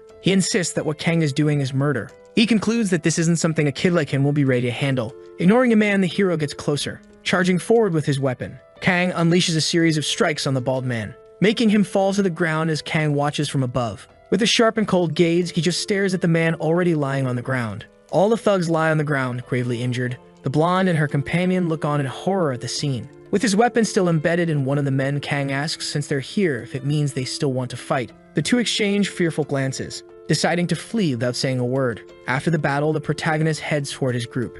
He resumes eating as if nothing happened. Chewing on the monster meat, he asks if anything happened and thinks to himself that he won't share the food. Awkwardly, Minnie says it's nothing. The 3 of them gather near the bodies of the gang members. The next day in the city, dawn is breaking, but the moon with the eye remains in the sky. However, it begins to close. Quickly, the eye of the moon shuts completely. As Kang walks, he thinks he's eaten enough to last nearly 3 days. He failed all the missions that involve people. But by obtaining this item, everything was a success, because it protects food from the moon's light and preserves it in a subspace where he can store anything. It can be used 5 times, providing food for almost 2 weeks. As they walk, no one speaks. However, the girl asks if everything is okay, saying that he didn't kill the thugs. The hero stops walking. Sighing, he says she's a scary woman. Irritated, she retorts that she's not, and that she was just worried about him. The girl thinks it's not surprising he didn't kill them since none of those men stood a chance against him. She figures there's no need to worry about the others, because Kang can become even stronger. Thoughtful, the protagonist realizes that Minnie has perfectly adapted to this place, and that he could too if his goal was simply to get stronger. However, he came back to the past with the aim of saving as many humans as he can, minimizing conflicts and uniting forces. With that in mind, the most important task of all is establishing the rules of this world. The first requirement for that is to not kill any humans to take their runes. Hansu could do that to use the few runes people have, but in doing so he wouldn't be able to balance the contribution. Even though it's difficult to enforce these rules now, it's more effective when established by someone powerful, affirming that a specific cleansing is necessary, but there are many people watching everything. However, that's not a concern because someone will stumble upon the runes at some point. Sang-jin speaks up, saying he's going to stop for now, and the girl asks what he means. Nervously, the boy says he doesn't think he can continue with them. Worried, she asks why now, and Kang says he can do whatever he wants, respecting individual choices. Turning his back after hearing the response, the emo starts to walk away. Hansu asks why he doesn't do what he truly wants to do. He approaches Minhee, asking if she's afraid of him. The girl is surprised by the question. Looking away, she thinks that she's afraid. However, she just needs to be careful not to cross any lines. Nervous, she stays silent. Suddenly, she responds that if she leaves now, she won't be able to return later, and affirms that she'll stay with him as long as she can. Kang watches her after hearing the response, his gaze cold. Faced with this, Minhee becomes very nervous. He thinks she has great intuition. Smiling, the hero says that if that's the case, they should move on. Sometime later, the two begin descending into some underground area. Meanwhile, at the old battlefield within the city, lying on the ground, Tag calls the men useless, saying they only know how to bark and that it would have been better if they had died. Then he says Kang Hansu made a mistake, because his minor wounds are already healing, and once he's fully healed, he'll kill them all and go after the protagonist. Crawling along the ground, he questions how they could have abandoned him, especially Minnie. But he stops crawling when he sees someone. It's Sang Jin, and Tao wonders why he's approaching now. However, he realizes this could be an opportunity. Excited, he asks Sang to help him up. The emo asks if Tai is talking to him, and irritated, the blonde asks if there's anyone else here and says they need to join forces, because this is also a chance for him to become stronger. In the background, the bald man mutters curses, and Tae says he's already at death's door. The blonde tells Sang to kill the bald guy first while the boy approaches a knife, grabbing it eagerly. Tae says he did a good job, and as for the runes from killing the bald man, he'll give half to the emo. However, the blonde asks why Sang is coming toward him, but Sang grabs the bully by the collar. In shock, Tae asks what he's doing. Then Tao wonders when Sang Jin became so strong. Holding the bully, the emo says he should have done this a long time ago. Desperate, the blonde begs him to let go, but Sang just stares at him with a murderous look. Quickly, Sang stabs him with a knife. Writhing in pain, Ta starts cursing the emo. Grabbing his shirt, he demands to know how Sang dared to do this. Sang responds that the bully always told him to know his place, and now the blonde should know his own place, because he is nothing when he's alone. He questions if it was fun all this time, using his father's name to spout nonsense. On the verge of collapse, Tae continues swearing in disbelief. With a terrifying expression, the emo begins to laugh. Then he drops the knife on the ground, but quickly, he starts vomiting. However, he thinks that he shouldn't grow weak over something as small as this, punching himself in the face while the blonde lies on the ground. Stealing the rune from his former companion, he thinks it's not meant for him. Quickly, he heads toward the bald man, who starts pleading, saying they can talk. If Sang lets him live, they can join forces. Sang keeps walking while the bald man says they can become stronger together. As he walks, the emo says he now understands why Hansu didn't come after him. Facing the bald man, who's begging for his life, Sang questions how pathetic he must have seemed to the hero, saying he doesn't want his protection, and that all he ever wanted was the courage to fight by his side. Because if he had decided to get stronger instead of cowering, he could have stood by his side. With 2 runes in hand, he thinks that if he hadn't been so weak, he wouldn't have been abandoned. That's why he hasn't changed since the past, when he used to shrink back walking on eggshells because of other people. But now it's different. Now he wants to prove his worth. With a cold gaze, he decides he will become stronger, aim to reach Hansu's level. And he thinks that if he uses these idiots to get to the same level, the hero himself will see him differently. Elsewhere in the city, a few black birds are flying. Suddenly, they attack Minnie. The girl starts to take a deep breath. Using her ability, she lets out a supersonic scream, causing the animals to fall from the sky. Looking back, she notices something coming. It's a giant bird, which is quickly sliced by Kang's blade. Without hesitation, the hero saves his teammate. Awkwardly, the girl says that in the end, she needed his help again. But he replies that being independent and doing everything alone are 2 very different things. Handing her part of the kill, he explains that if an ability has weaknesses, the least she can do is ask for help from a teammate, telling her to carefully weigh the pros and cons of each ability she has. Checking her stats, she understands it's now the 3rd day since they arrived here. Relieved, she thinks it was good to have bought abilities from Hansu that increase magic and stamina to keep up with him. But, regardless, she needs to learn not to depend on him. She sighs, frustrated with herself. Kang analyzes his stats and notices that his stamina is at 42. The best method is to keep attribute values balanced, and it wasn't hard to find what he needed because Minnie was lacking in both strength and stamina. Suddenly, the system contacts them, notifying them to return to the starting point immediately, and that anyone who's late will be punished. Surprised, the girl realizes it's a fairy, and in the background, the protagonist calls her to go. A while later, the 2 are walking. She can't stop watching Kang along the way. Curious, he asks if she has something to say and assures her there's no need to be afraid. Blushing, she says it's fine. Very nervous, she asks if he's dating anyone. Flustered, she wonders if she asks something too personal. In her mind, she tells herself she shouldn't think of him that way, but he seems too generous, so she can't afford to lose him. Fidgeting, she thinks she wants to ask something else, actually. With a disappointed expression, Kang thinks she seems a bit too strict, but isn't worried about saying these things. And that Kang Ta would have loved to get this question, even if it was just small talk. He recalls how the girl was trembling so much she couldn't even speak. Thinking of his beloved, he knows she's just someone he hasn't met yet, and he can't lose her again. He then responds that he doesn't remember. This answer makes her even more nervous. The 2 continue walking in silence. After a while, they arrive at a place where many people are gathered. Kang says he recognizes many of them, but the atmosphere feels strange. Suddenly, the little monster appears. Asking if all the travelers are present, it says that, unfortunately, they gathered too quickly. It then gets straight to the point and says it has 2 pieces of good news. With a maniacal smile, the demon begins to speak. The first news is that if they survive for more than 3 days, it will leave this place. Cheerfully, it asks if that isn't incredible news and urges everyone to celebrate. However, everyone remains silent. This leaves the demon feeling awkward, and it asks if the cat got their tongues. Quickly, everyone starts clapping, and the demon says it's good they're happy. Waving a finger, it announces that now it will introduce the star of the event. It points to the palace they see, saying that this place will be the most important part of the event. This is the magic altar.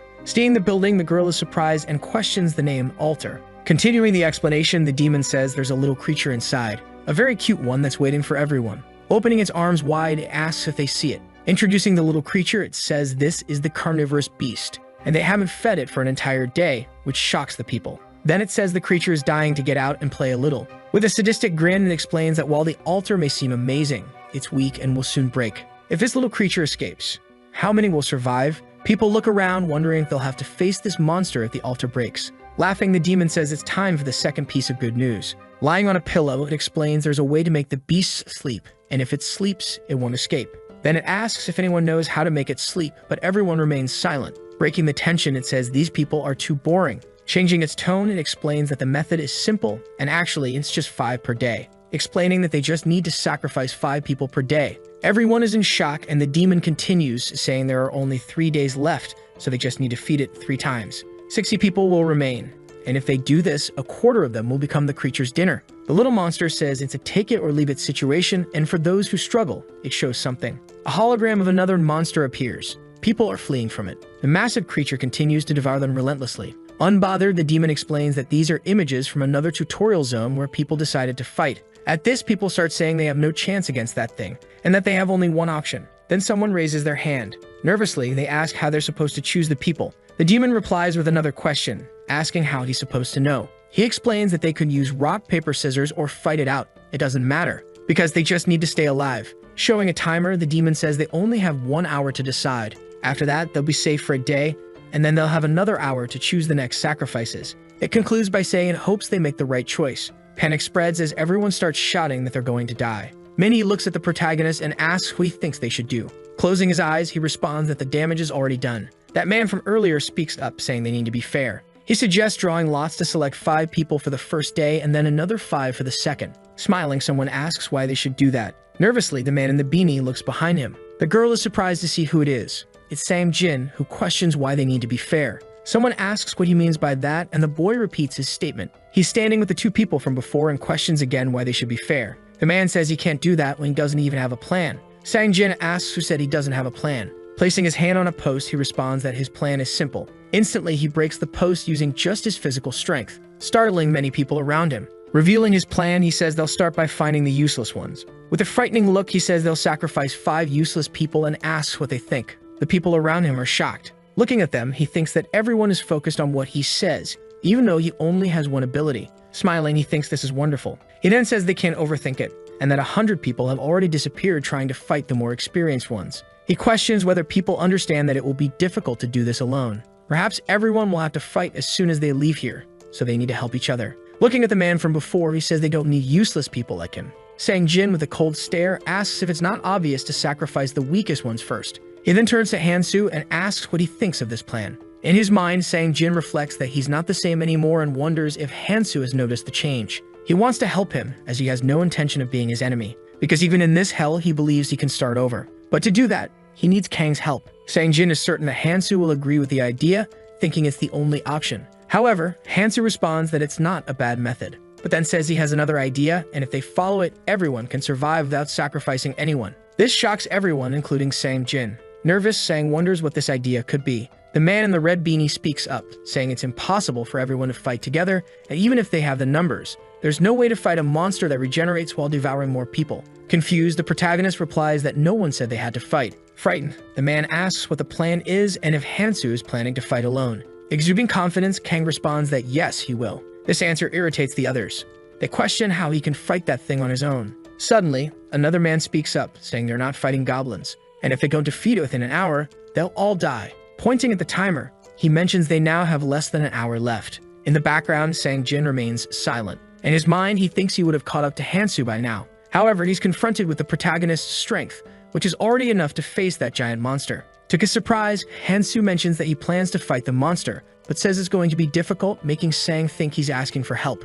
Excited, Sang asks if Hansu is suggesting they fight together and that they can join forces. Annoyed, Kang says they never let him finish talking. This irritates Sang Jin, who becomes confused. He then asks what Hansu's suggestion is. At that moment, Minnie thinks he'll probably bring her along, but quickly realizes he would never do that. Finishing her thoughts, Kang says it's simple, explaining that if his strength and stamina increase by 30 each, he can fight the monster one-on-one. He then proposes something to the group if they give him their runes. Kang says he'll take responsibility and kill the monster. The people ask if only the ones chosen as sacrifices will give their runes and if it will be 60 runes in total. In his mind, Hansu calculates that with strength and stamina at 100, agility and perception at 50, and using a manic mist cigarette, it will be possible. Having spent his entire life fighting in this place, he assumes the numbers will be the same. And if he does this, he'll get what he wants. The second hidden item in the chaos, something even Keldian, Ares, and Kang Ta couldn't obtain. The one who discovered it was the monarch of Clementine's wrath. Even with the perfect personality to succeed, he nearly died trying.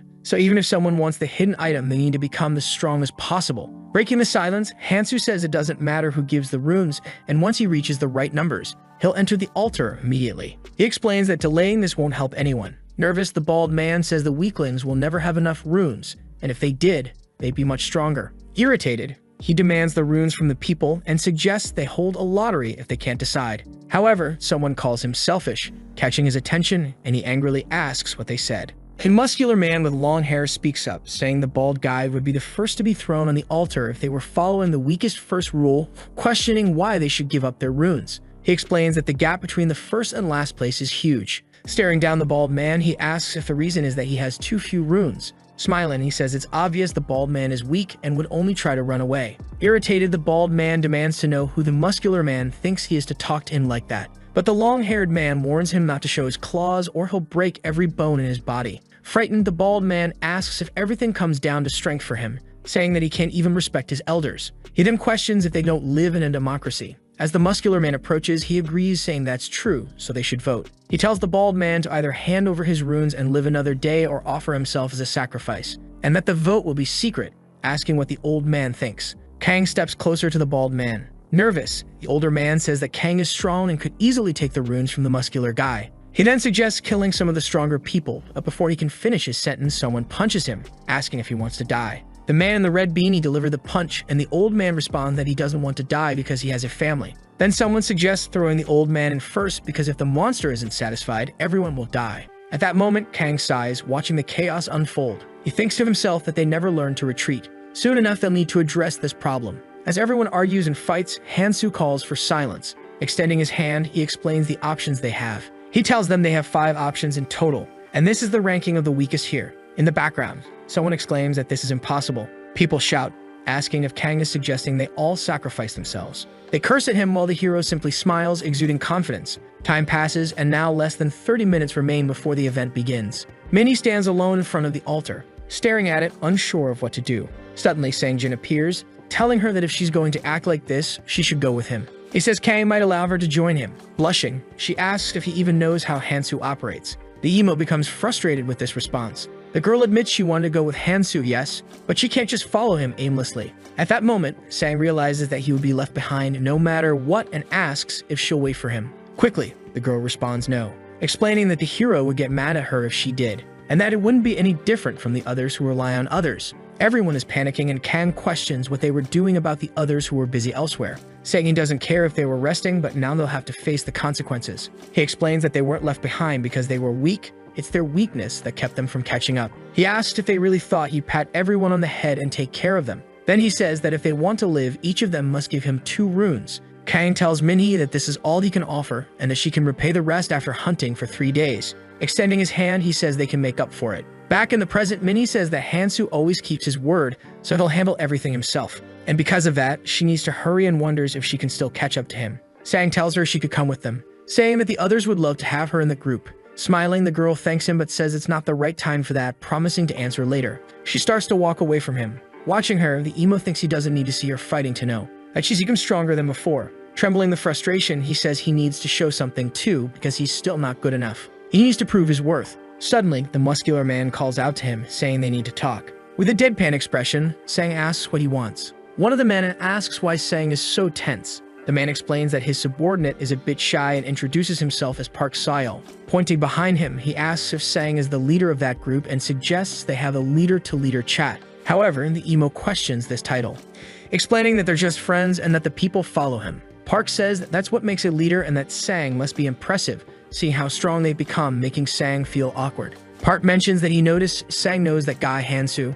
Curious, Park says he'd like to ask a few questions about him. Reluctantly, the emo agrees to answer. Meanwhile, inside the altar, Kang notes that goblin venom won't work. He'll need paralysis venom instead. Using the wing cat beads, a small amount of his stamina is recovered during the buff. It's useful for something he found while hunting. He needs to use it before the battle begins. Descending the stairs, he thinks that his attributes aren't very balanced right now, but he has no choice. Because to fight this monster, he's still not close to being strong enough. Taking out the box, he says he'll smoke a lot of the manic mist cigarettes. He puts one in his mouth, realizing it's been a long time since he's felt this, and hoping he won't regret it. The protagonist starts smoking the manic mist cigarette. He's immensely powerful with this item and the 60 runes he collected earlier. With a focused look, he thinks that a rune worthy of this world has just been created, because when rune attributes exceed 100, the colors start to blend, causing the rune to undergo a transformation, starting from colorless to red, then orange, and finally yellow. Soon, his status numbers begin to shift, starting with a colorless rune. Even though the difference is small, from 99.9% in normal runes to 0.01% in colorless runes,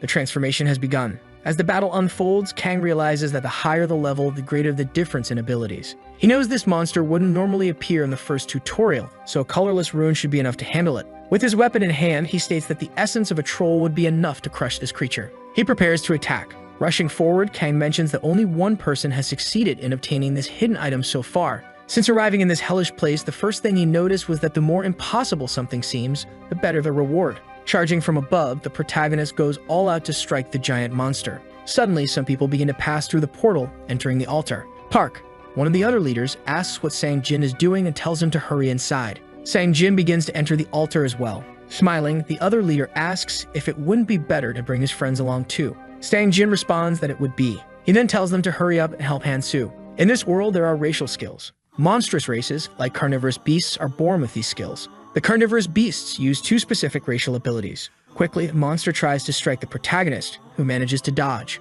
Focused, Kang anticipates the monster's next attack. The first racial skill of a carnivorous beast is fear. The monster charges at the hero with all its might. Its massive claw approaches him. However, he dodges the attack once again. Backing away from the beast, he realizes that it paralyzes its prey using fear and recovers stamina by consuming its victims. Sweating, Kang notes that the pattern remains the same, which reassures him, because after the carnivorous beast restores its stamina, if it manages to use the blood-draining swamp, it will drain the blood right out of the body. Interrupting his thoughts, the monster attacks again, smashing the ground. Reflective, the hero understands that he can't compete with raw strength. His needle will only make a tiny puncture. However, he knows of a more effective method. Looking at the giant, terrifying monster, he understands that the best strategy is to restrict its movements. The monster prepares to attack again. Quickly, Hansu dodges while thinking that he needs to pierce the monster's skin. Getting ready to strike, he aims to hit the median nerve and inject the venom. He successfully lands a powerful blow with his sword, striking directly at the monster's nerve. The beast lets out a deafening roar of pain. Kang thinks that this should be enough. Smiling, he says he'll wait until the monster can't move anymore. Only 12 minutes remain on the clock. The hero prepares to strike again, unleashing a series of magical slashes with his sword, but the monster blocks them. After the attack, Kang steps back. With a demonic gaze, the monster waits, full of rage. However, the protagonist remains calm, observing while smoking his special cigarette. What he's witnessing is the unique skill of fear. It's influenced by one's mental power and magical resistance. Compared to other monsters Kang has faced beyond this tutorial level, this creature is in the end just a joke. Confident, Hansu believes he can finish it off. Having developed keen senses from years of combat and experience, his survival instincts are sharp. The monster tries to attack, but Hansu effortlessly dodges again. When his former comrade Kang Ta spoke about combat being merely a matter of prediction,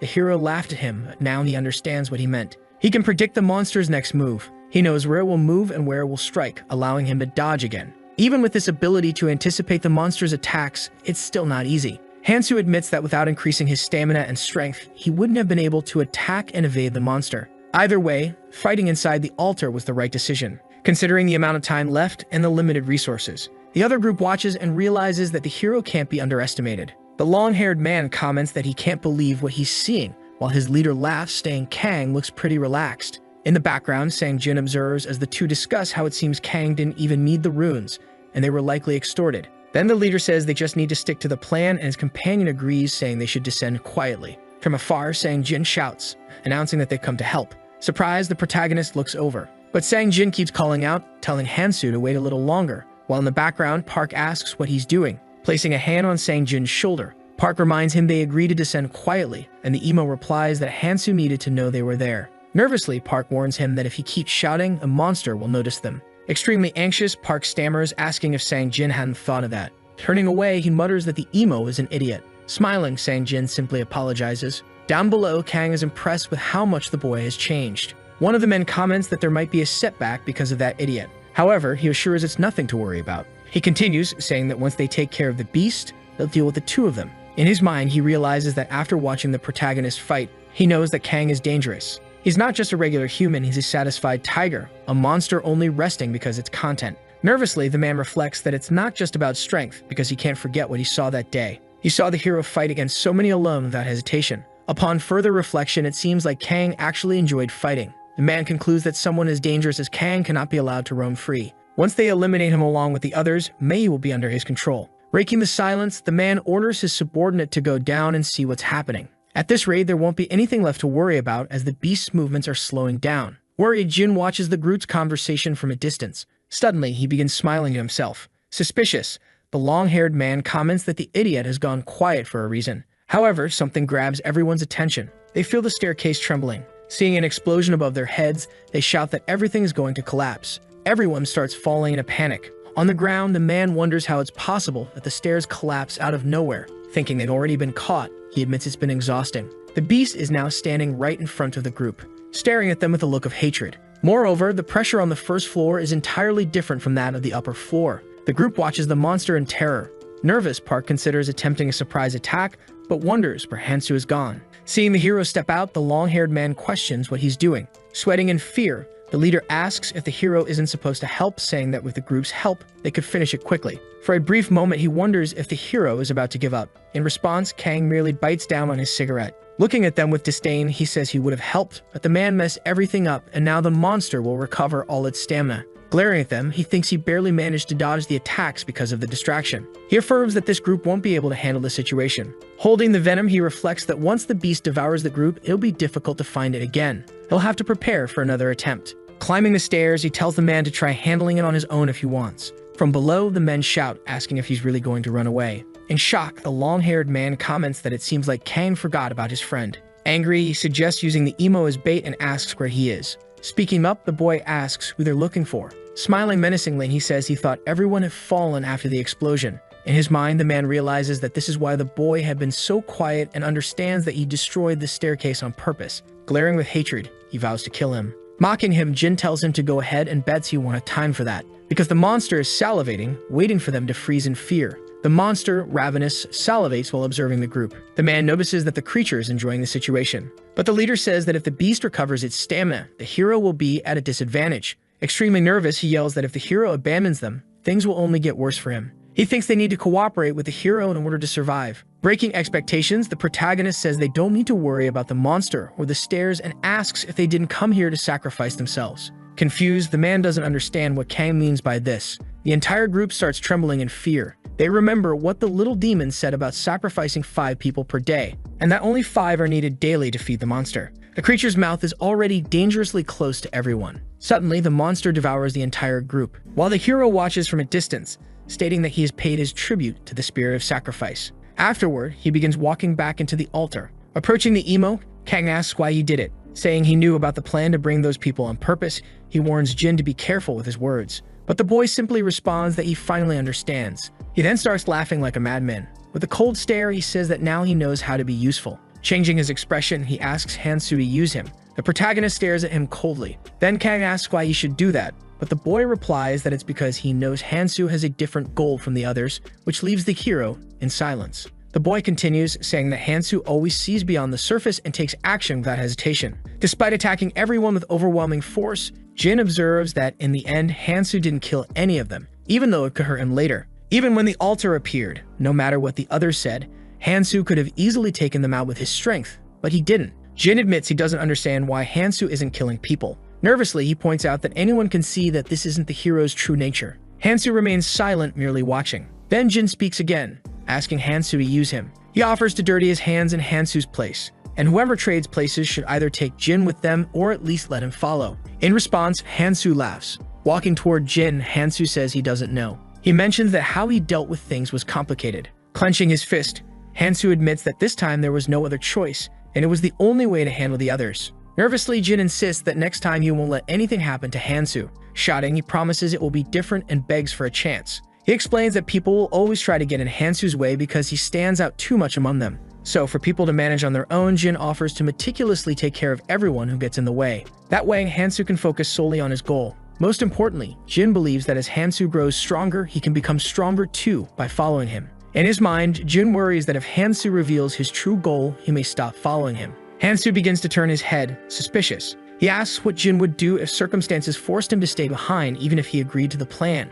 Smiling, Hansu gives an example of Jin being left behind against his will. After this statement, there's a brief silence. Jin takes it as a sign and realizes something is off in the second tutorial. Then Jin says that if that happens, he will get stronger and find Kang again, hoping that when he does, Kang will accept him as his ally once more. As a response, Hansu laughs and tells him to go down. Shocked, Jin asks if Hansu is still rejecting him. Approaching him, Jin begs for one more chance, promising to make up for all his mistakes. Finishing his cigarette, Hansu drops it on the ground and stomps on it. Hansu tells Jin not to misunderstand. Then he tells Jin to meet him tomorrow at 1 in the afternoon. He explains that by then, the monster below won't be around. This response leaves Jin stunned. Continuing, Hansu instructs him to collect all the runes below because Hansu killed those 10 people, so Jin should take the runes. Walking away, Hansu tells him they'll see each other later. Jin remains silent. As Hansu departs, he thinks to himself that he's unsure if it was the right choice, but he knows that he will need Jin at some point. He recalls when Ares told him to return to the past to save all of humanity.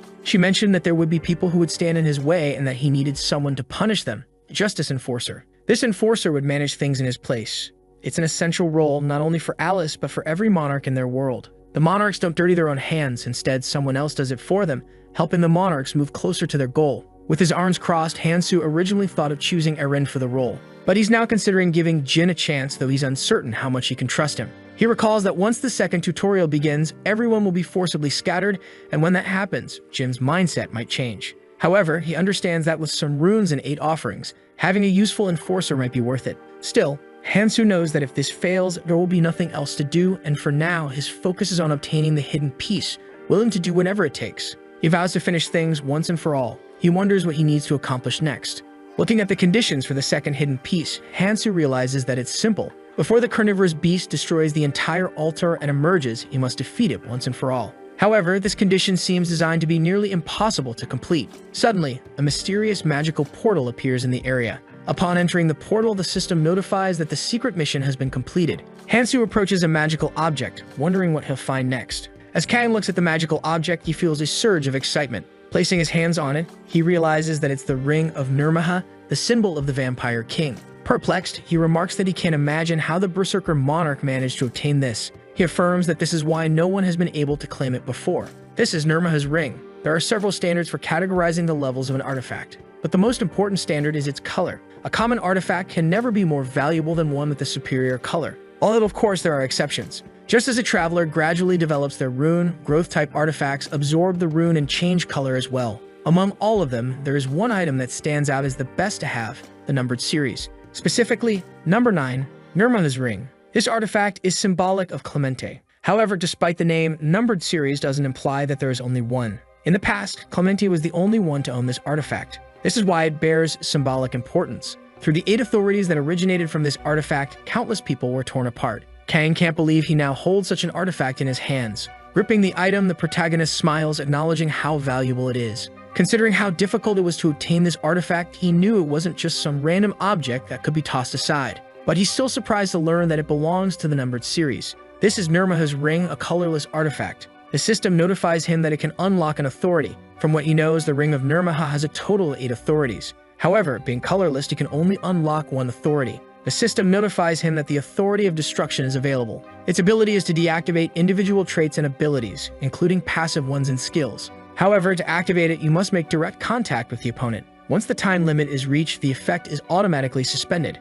The protagonist thinks that the ability to nullify his enemy's powers at will is incredibly powerful, but to fully utilize this, at least one of his stats must match the colorless rune. Pondering this, he realizes he will need to acquire several magical runes from now on. Suddenly, he steps out of the portal. Outside the altar, Kang begins to walk. In the distance, the hero calls out his name. Amazed, Minnie said as she heard that Kang finally managed to slay the carnivorous beast. However, her excitement quickly turns to fear. A huge shadow begins to rise over the street. Time has completely run out, reaching its end. The group watches as the altar simply vanishes. Kang reminds Minhee that he had told her before. Smiling, he says he promised to take responsibility and eliminate the monster. Seeing this, Minhee blushes deeply. Embarrassed, she fixes her hair and nods. The emo, Jin, realizes that Kang really did succeed, and he feels validated in his trust in him. Hansu mentions that there should be some time before the next tutorial begins. He tells Minhee to start hunting. Nervously, she calls out to Kang. She says she wants to take a different path from his now. Minhee admits that she doesn't feel qualified to stay by his side at the moment. When she's around him, she tends to rely on him too much. Smiling, she says that fortunately, Jin offered to come with her. Confirming this, Jin happily states that she's welcome in the group and that everyone will like her. As she gazes at Kang, Minhee thinks it's a shame. But she believes that parting ways for now is the best option. Kang reflects that they would end up taking different paths anyway when the new tutorial starts. He understands that Minhee is only thinking from her perspective, and that's fine. So he tells her that it was a good decision. After his response, he begins to walk away and Minhee falls silent. But quickly, she calls out for him to wait. She promises that the next time they meet, she won't give up so easily. Smiling, she says that they'll see each other again. With that, Kang smiles, bidding farewell to both of them. He agrees that they will indeed meet again. He then calls for Jin's attention, remembering when the emo told Kang to take a chance on him. Kang says that if Jin is serious, the choice is his. With just that one sentence, Jin is overjoyed and filled with excitement. A week passes. The little demon has gathered all the survivors. He declares that they have waited long enough, announcing that the second tutorial is about to begin. Then, with a devilish smile, he comments that there are more people than he expected. With a snap of his fingers, he says it's time to change stages. Something starts glowing on the ground, surprising everyone as they try to figure out what it is. They realize that there's a light shining beneath their feet. A young girl clings tightly to her father in fear. Meanwhile, the hero Hansu remains calm, already knowing what is about to happen. He understands that the second tutorial has finally begun. In another location, the people have been teleported, confused and questioning where they are. The girl is terrified. The little demon, Diabolus, appears and asks if everyone is present. The system announces that before entering the tutorial, they need to adjust the number of people. One of the survivors, already nervous, demands to know what they mean by adjusting the number of people. The system clarifies that from now on, it must do one thing. They need to limit their room to 7 people total. The system reiterates that no room can have more than 7 people. Nervous, Diakolos realizes there are 8 people in their room. The system explains that each room has different scenarios, but the start should be the same across them. It asks the group to discuss the matter amongst themselves. One of the survivors thinks to himself that he had suspected their progress had been too easy up until now. He wonders what they should do next. Looking at Hansu's weapon, one man comments that it looks strange, like a needle. He questions if this guy is really Hansu, saying he hasn't seen Hansu's ability in action yet, but it must be impressive to witness. Then, a woman steps forward, suggesting that whoever is left behind should work together. She adds that, in any case, someone has to go. Smiling, she proposes that everyone introduce themselves and make a case for why they should stay. She encourages everyone to show their value as individuals. A confident man steps up, offering to go first.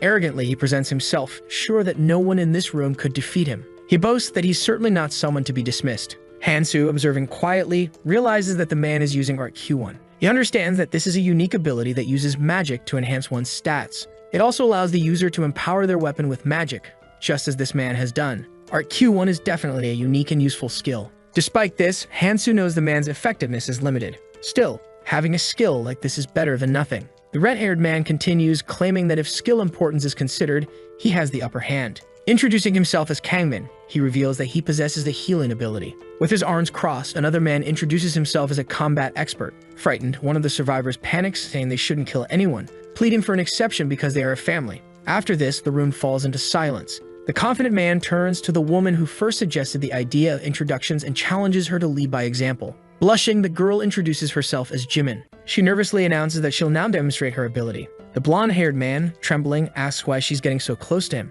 Seeing her approach with a menacing gaze, he warns her that she'll regret coming at him so boldly. Suddenly, something strikes him. Jimin uses her ability, stabbing the man in the back. Everyone in the room is shocked. Even the man with his family watches in horror. After defeating the blonde man, Jimin collects his runes, grinning and calling herself lucky. Embarrassed, she admits she wasn't sure she would get the rune but plans to take the skill. Smiling, she offers to split the remaining runes with the others. One of the survivors realizes she's completely unhinged and mentally notes that they need to be cautious around her. In the background, Hansu sighs, watching everything unfold. He reflects that, thanks to someone who didn't know how to handle a better ability, everything has become easier. He understands that the people who died in the past are now present, and thus the entire flow has changed. Smiling, Hansu knows things are progressing in an interesting direction. Suddenly, the little demon appears, commenting that this rune reached 7 people faster than the others. Now the demon says it's time for the explanation. He declares that he will first show them something. Unveiling a surreal landscape, he explains that this is the path of ascension. Their task is simple, he says. They must keep climbing this massive path for 3 months and reach the dormant volcano at the center of the 2nd floor. Once they pass this second tutorial, the whole world of adventures will open up to them. Wishing them the best, the demon vanishes. The group begins walking across the bridge with Hansu leading the way. Trying to lighten the mood, one of the men encourages everyone to stay together and get along. Watching the protagonist walk ahead of them, another man grows irritated, wondering what Hansu's deal is. Just then, one of the survivors notices something strange happening. As Kang looks back, he realizes the bridge is collapsing behind them. Without hesitation, the group begins running for their lives. After a frantic escape, they finally reach solid ground exhausted. The little demon appears, smirking, and asks if he forgot to mention that the lower part of the island collapses over time. He adds that the bridges fall apart even faster, so they should be careful. Frustrated, the group realizes this is something the demon should have said from the start. In the background, the combatant asks the hero where he's going. Annoyed, he curses Hansu, calling him antisocial. The crazy woman, Jimin, suggests they follow Hansu, saying that he seems confident and likely knows where to go. The entire group begins to trail behind Kang. They pass through a dense forest. After walking for hours, the combatant complains that they haven't found any bridges yet and demands to know where Hansu is leading them. He grumbles that they've been seeing the same things over and over with no clear destination. Frustrated, he asks how long they'll have to keep walking. Curious, he then notices Hansu eating something and asks what it is. Hansu replies that it's oak bark, which has an antidote effect against venom. Perplexed, the man asks why he would need that. Suddenly, a giant snake appears. Reacting quickly, Hansu grabs the man by the shirt and throws him to the ground, saving him from the snake's strike. His expression shifts as he realizes he's found what he was looking for. Startled and terrified, the man asks how Hansu knew about the attack. Using the same nonchalant tone, Hansu attributes it to his superpowers. Shocked, the man watches as the snake bites Hansu's arm. But Hansu quickly retaliates, attacking the snake while calling it stubborn. The creature, an adult runic serpent, has a temperament that changes based on the rune on its head. However, there's no consistent pattern to these changes, making its behavior unpredictable. Frustrated, the man realizes the snake's attacks leave no room for recovery. He recalls that someone named Han Cho had mentioned a trick to defeating them, but at this rate, it's not working. Angry, he turns to the family hiding behind him, asking why they aren't helping and telling them to stop hiding behind him. The father nervously apologizes, saying he must protect his family above all else. This response infuriates the combatant even more. He grumbles that having a family has nothing to do with fighting and wonders if they're trying to get themselves killed. He then turns to the bespectacled mage, asking if he has any excuses since he has no family to protect. Adjusting his glasses with a sadistic smile, the mage replies that he can't risk getting hurt in battle. He explains that if he's injured, he won't be able to heal the others. Reacting to this, the combatant sarcastically asks if the mage's sword is just for show. But then he concedes that the logic makes sense since the mage is the team's healer. The mage smugly reminds the group that his healing comes at the cost of 3 strength runes. Hearing this, the combatant is left speechless. Shaina turns to the combatant, asking what he plans to do. Sad and frustrated, he walks through the grass, wondering if he's the only one who finds the situation unbearable. The bespectacled mage taunts him, urging him to charge ahead. Meanwhile, Hansu then calls someone using his technology. It's a person named Keel, who asks what he thinks of the new group. And the man responds to not even mention it, and asks how things are going over there. The person on the other line says it's not too bad, and that apparently there is someone from the rescue team from the next floor, saying that he needs to find recruits along the way to expand the group. So the man wonders who he can bring along to the group among all the available options, remembering Hansu, who claims to have superpowers. He also remembers Jimin, who is apparently crazy, in addition to the cunning Marin who wears glasses. And of course, there is still a family of useless people, so he says they must survive above all. He says they will talk later and says goodbye to the captain. Suspicious, the protagonist just watches the fighter and only says that it's too early for someone with monarch traits to have already manifested them, stating that part of the attributes of a person that all monarchs possess is the literal ability to lead a group. And to become a monarch, in fact, the monarch gives their clan members their own symbol. All who bear the monarch's symbol have their bond with others strengthened, making it possible for the clan to communicate among themselves. However, the number of people the monarch can assign to this group is limited, but for now, they will be busy trying to recruit more people. Thinking about this, if the protagonist wants to compete with the monarchs, he will have to start doing the same. Because to be heard, he needs to be strong enough to draw attention. Sometime later, all the lizards and rune snakes have been destroyed. Then he wonders if they have already left the area since the number of the dead is decreasing. The protagonist moves forward, understanding that they are almost at the nest of the mutant rune snake, and that they are finally close to the reason he is there. The mutant rune snake is much larger than the others and has a different scale. It is the rune-eating snake. The family man behind everyone asks for calm, wondering if he really needs to fight this giant snake or if it could just ignore them. But Hansu says that if he wants to leave for that reason, he can go, as he doesn't care either. The man says he doesn't know what to say and that they should walk as a group. Facing Kang, he says that the man got something wrong, affirming that he is not walking together with the group. Then he explains that they were just walking in the same direction, but it's already time for them to separate. The girl says there's nothing to do, and the man, desperate, asks who's going to fight like that. Smiling, Jimin says they can't force the boy to stay with the group, and asks if the man is going to back out as well. But this response also leaves him in shock. Then he says for them to continue. The fighter is curious about Kang's decision, thinking he understands that he heard the hero is stubborn, but he can't abandon him this way. The doctor asks him why he is standing still, saying that if he is thinking of bringing the boy to the group, he might as well forget it. Sighing, he responds that all this time he was the only one not healed by him, and that people like the hero don't listen to others. From what he analyzes, he's also not the type that will live for long. Hansu thinks it's a pity for such a talented person, but there's no other way. Fighting with the protagonist, the giant snake tries to strike him. Then he tries to dodge when the rune is active, but when he removes the agility rune, it attacks. Quickly, he charges at the creature, attacking it with his powerful meal, realizing that it is stronger and faster than the scaled snake he faced in the previous tutorial. However, it's nowhere near the carnivorous beast. Analyzing the fight, the hero understands that when he attacks the snake, it switches to the resistance rune, weakening the damage, understanding that if he takes more time, he won't be at a disadvantage. But it's going to be a hassle to deal with this situation, stating that defeating this creature will be simple, since he just needs to focus on the trees in the center of the clearing, which are shaped like a nest. So you must ignore the snake and first attack that place, because that way, instinctively, it will ignore its own defense to protect the nest. Running from the snake towards the nest, he understands that it works. However, he suddenly stops running, attacking the giant snake with multiple strikes with his needle. Happy, he says he got his hands on it faster than he imagined. The reward is the egg of the rune-eating snake. The egg is starting to hatch. In his hands, he holds the egg of the rune-eating snake and the rune he just took. The egg then begins to hatch more intensely, and some living being emerges from within it. It is a young rune-eating snake. It eats the runes and spits them out immediately. Curiously, this young snake eats 3 random runes and spits out 2 chosen by the owner. So you need to give it 3 to receive 2. Then he says that she can get all the runes she wants, but getting the runes he needs is much more important. Understanding that for now, he should focus on increasing his magical and physical resistance, telling the little snake that now she can rest. And with that, he has achieved his goal, having to soon leave this place. The child asks his father where they are going, and he tells him not to make noise. Looking at the map, he realizes that it's not showing the structures in much detail, and that they can't move without thinking when they don't know who might be out there, wondering where they will be safe on this island. Irritated, he thinks about what would have happened if he hadn't been abandoned by the others. Your wife says she heard something coming from the bush. Trembling, he spreads his arms, questioning whether it's a monster or another person. But who emerges from the bush is Kang Hansu. He asks what the family is doing in this place. Nervous, the man asks if he was eating the monster he went to fight. Quickly, Kang responds that he killed the monster. In shock, the man questions if he really killed it, and that he came back with only a scratch, since it hasn't been that long since they separated. Then, the hero asks where the others from the group are. With that, the man starts telling the whole story. Going back a little in time, his family had been abandoned by the group. The man said it was very dangerous for them to separate, and that they shouldn't do it. But the commander sighed, estimating that the man's plan was just to relax while they did everything. Jimin agreed with the fighter, saying that they lost one of the best, and that it was annoying to take care of people like them. The doctor said he should stick with whoever was stronger. Irritated, the man remembers this and says they separated, and that they even blocked the path so they couldn't follow them. Muttering about how they are idiots and how they were despised, the family man asks Hansu where he is going, and the boy replies that they need to walk because they have already lost too much time. The wife tells her husband that they should also go, so the family begins to follow the protagonist. Turning around, he asks what they are doing. Nervous, the man says that the hero himself said he was never with them,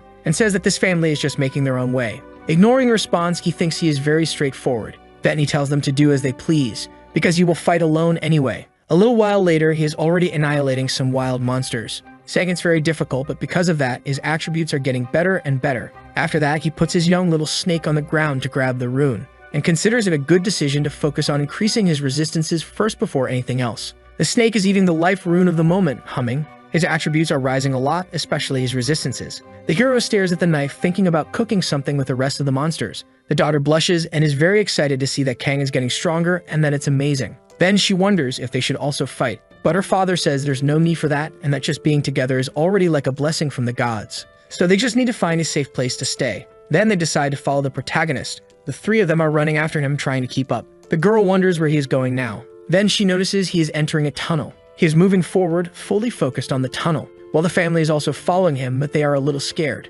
Seeing other people along the tunnel, he wonders if this is where they were supposed to get all along. The man is very happy that they reached this place without any problems and for still being alive. And the family is also excited along with him. Noticing the arrival of the family, the man looks back and also sees that the protagonist has arrived. Seeing that he returned alive without any injuries, surprisingly, the little devil approaches the family man, saying that he is making a lot of noise even though he arrived late. Then he says he will close the door since they were the last to arrive. Closing the door at an instant, he scares the whole family. Snapping his fingers with a sadistic smile, he says the large-scale event will now begin, welcoming everyone to the first layer of the first floor. That 75 people remain, which is very good, pointing out that luckily they didn't have many casualties along the way. Then he says this event is special. It's a battle for tokens. A system screen appears for all participants. The little devil explains that they need to use the tokens to move, and that the goal is to get out of there from the collapsing first floor to go to another island. He also says it's obvious that some islands are full of monsters and surrounded by lava, but if they are lucky, they might end up on a central or southern island, which have many treasures. Excited, he says that everyone would want to go to these easier islands with treasures, but that way it wouldn't be fun, so there will be some rules. The capacity of the boats is only 3 people, and they need at least 3 tokens to board. However, if 3 people use 3 tokens, they will be randomly separated to different islands, whether on a central island or farther away. If 2 people use 3 tokens, they can go together, but they cannot choose their destination. However, if someone uses all 3 tokens, they can go wherever they want. Everyone is frightened, except our hero. Smiling, he talks about sympathy, and in his mind, he understands that she was the last one, and all who could have ascended are already gone, leaving only 1 boat. With the map in hand, he says that the islands farthest from the center are all collapsing, and that the difficulty of each island will vary greatly. Therefore, the more advantageous the position, the better. He says there are about 30 minutes left before the entire first floor collapses, and that they have a total of 25 boats scattered around the crater. With a very sadistic smile, he tells them to start and that they need to survive no matter how, because this way, it's even more fun. Soon, chaos begins as people start shouting at each other to give up their tokens. Irritated, they start fighting, saying not to be left behind. Someone tells Hansu that this is the beginning of inevitable chaos, calling his name, which makes the hero look to the side. The family man kneels, begging for his help, pleading for him to help his family just this once. Desperate, the man explains that he needs more tokens to get to the central island without any trouble. With a frightened expression, he says that the protagonist is strong and quickly adds that he can get tokens or anything else he needs. Then he suggests that he steal tokens from other people to bring to the family. He only thinks that if the hero does this, they won't have any problems getting there in time. Putting his head on the ground, he says that he would be saving the lives of innocents. Coldly, Hank says that the man needs to take care of himself and solve his own problems. Kneeling, the man begs him to resolve the situation, pleading kindly while someone in the background tells him to be quiet. Approaching the man, Hanshul kicks him in the chest. Grabbing him by the shirt, he says that he is very annoying and asks if he will keep listening. Intriguingly, he calls Kang Hansu to go with him and says that this way he might even get some tokens if he needs them. He explains that even after leaving the group, he doesn't like any of the members. Clenching his fist, he asks if Kang feels the same way, and since he's also strong, he can join those of the same level. Then he explains that this is a power his companion awakened, different from a skill, and if Kang agrees, he can obtain it too. The man says he already talked to the leader about him, and the leader agreed. Before he could finish speaking, the protagonist quickly refuses the invitation. Confused, the fighter doesn't understand anything. Explaining, he says they are not like those useless people, and that he doesn't understand the real value of having a clan. Persistently, the protagonist says he knows very well what it means to have a clan, remembering the bonds he had in the past with other people. But this time, he will not be subordinate to anyone, because this time he would end up distracted from his own goal. Hankyul then says there's no other option, throwing a token on the ground. He then explains that he stole the token from that pathetic man, concluding that it's a shame he refused, but that he also can't always do what he wants. Excited, he says he'll meet up with the others on the central island, so he can consider this an early gift. But in his thoughts, Kang says it's a useless effort because it doesn't matter at the moment. The blonde man approaches, saying there's a token under him, and another says that if he doesn't take it, it's up to him to grab it. Quickly, several people head toward the token on the ground. One ends up grabbing the token first, but they start fighting amongst themselves to see who will keep the token in the end. One of the men goes with a knife toward the girl's father, who begs not to be killed. The man with the knife grabs the girl by her coat, saying they're a family and that he'll give her a dignified death. Then everyone starts screaming in an endless chaos, thinking that this family was placed there to watch a show from the beginning, and that no matter how much effort they put into the situation they are in, even their death is planned in this place. Jimin catches the protagonist's attention, asking why he refused Hanchul's offer earlier. He responds that he has other reasons and asks why she wants to know. With a scary smile, she says she also has a proposal for the hero, showing that she belongs to a clan, and tells him to come with her. He starts nodding his head, saying no, and she smiles, saying that was expected. However, she says that before leaving, she has one more question, asking if he hasn't left yet because of the sense of empathy. Then she says she doesn't think that's his type. She begins staring at the hero, who ends up staring back at the girl.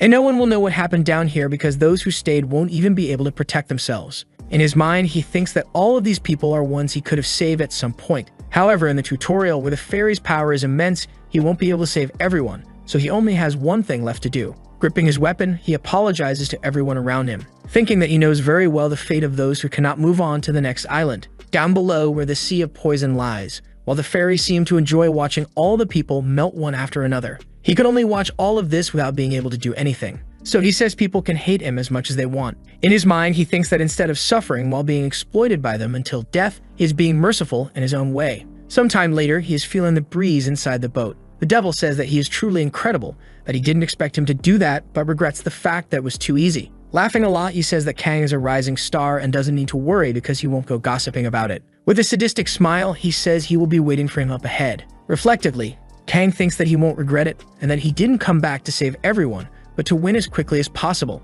He cannot falter, affirming that he must keep moving forward. His next goal is the Central Island. The system notifies that all 1921 travelers who arrived are very welcome to the Land of Opportunities, known as the Central Island. There are a total of 3 important things on the Central Island. The first is to defend the castle that holds the crystal. The second is to grow stronger through the underground dungeon, the only dungeon in this region. And the last is that the monster wave is coming, so you need to protect yourself. The archers are trying to destroy the undead wielding swords in a fierce battle between them all. If they can hold the wave here, they will survive during the day, so they must stand firm. One of the men is on the ground, saying he can't do it and hopes to survive another month while begging for help. Another shouts at him to maintain the defense line. Slamming his hand on the table, someone says they need to establish some rules, explaining that the defense was almost broken in just one day, and that's why they suffered serious losses. This is Park Jung-wook, MK of the Monarch clan, who says that if things continue like this, they will fail to protect the crystal. And Ju-yeon, from the Huizhong Monarch clan, says they should discuss this matter when the other monarchs arrive.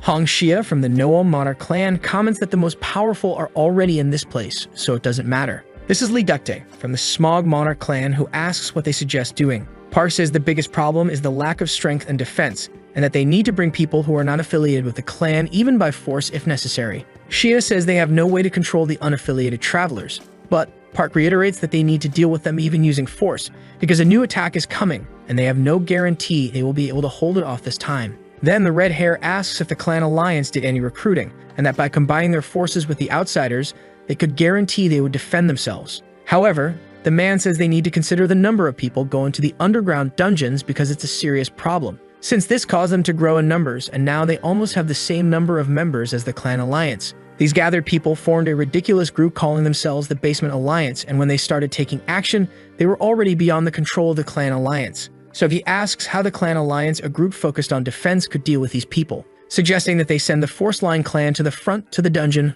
first. One of the monarchs intervenes, saying that if this is the plan, the smaller clans should go ahead to minimize losses. Biting her finger, the purple-clad monarch says that if at least the original 1900 had focused on defense, at first everyone participated in defense because everyone's survival depended on it. However, some people started returning from the dungeon with powerful artifacts and became stronger. Soon, everyone on defense began going to the dungeons one by one. Then she wonders how they will be able to defend the crystal for the next month, and someone arrives in the background. Arriving all smiles and happy, Jimin says she's not here to pick a fight this time and mentions she brings important news. She mentions she received a report that someone is going mad and fighting against the Basement Alliance. This information leaves her colleague in shock.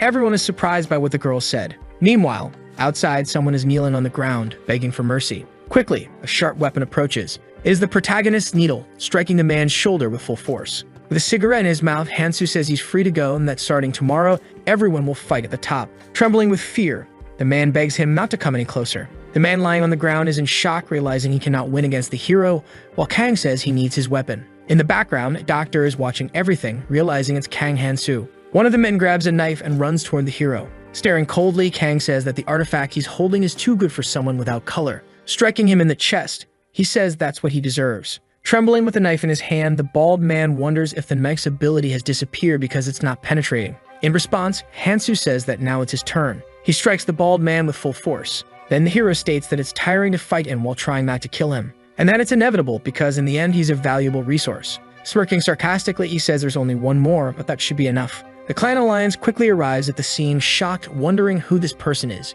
In their minds, they understand this is the boy Han-soo had mentioned. With his arms crossed, Kang says that the basement clan and the clan alliance will unite starting tomorrow, alternating between hunting and defense. And if anyone has a different opinion, they should speak up. Then he explains that people cannot be commanded without this characteristic anyway. At this point, he asks him to gather as many useful people as possible and have them join his clan. He assures that the people outside will follow all his commands. However, one of the clan leaders realizes that this will only benefit the hero, not them. She wonders what he truly wants.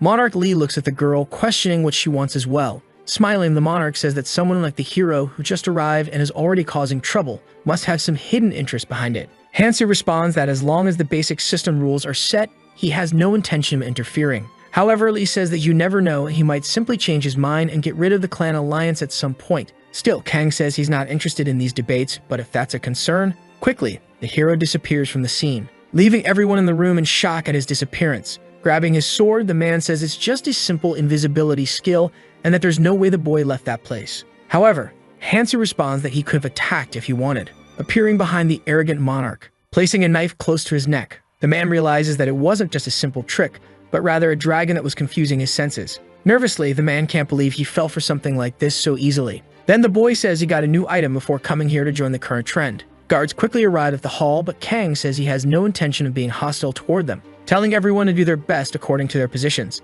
stating that's all he wants, nothing more. As he leaves the hall, he thinks that they've all been against each other the whole time, and it will be difficult to unite their forces, but there's still time to go easy on them. Then he thinks that this is just the beginning, and that something else is coming next. Standing in front of him, Jimin asks the protagonist to wait, saying she will be disappointed if he simply leaves. Jimin refers to the conversation they had earlier and says she now expects a different answer. She asks the protagonist what he thinks about it. She reiterates that she has already asked this question before and wonders if he knows how to join her clan. Standing in front of the protagonist, the girl starts to stare. Approaching him, she says that this time she expects a more honest answer.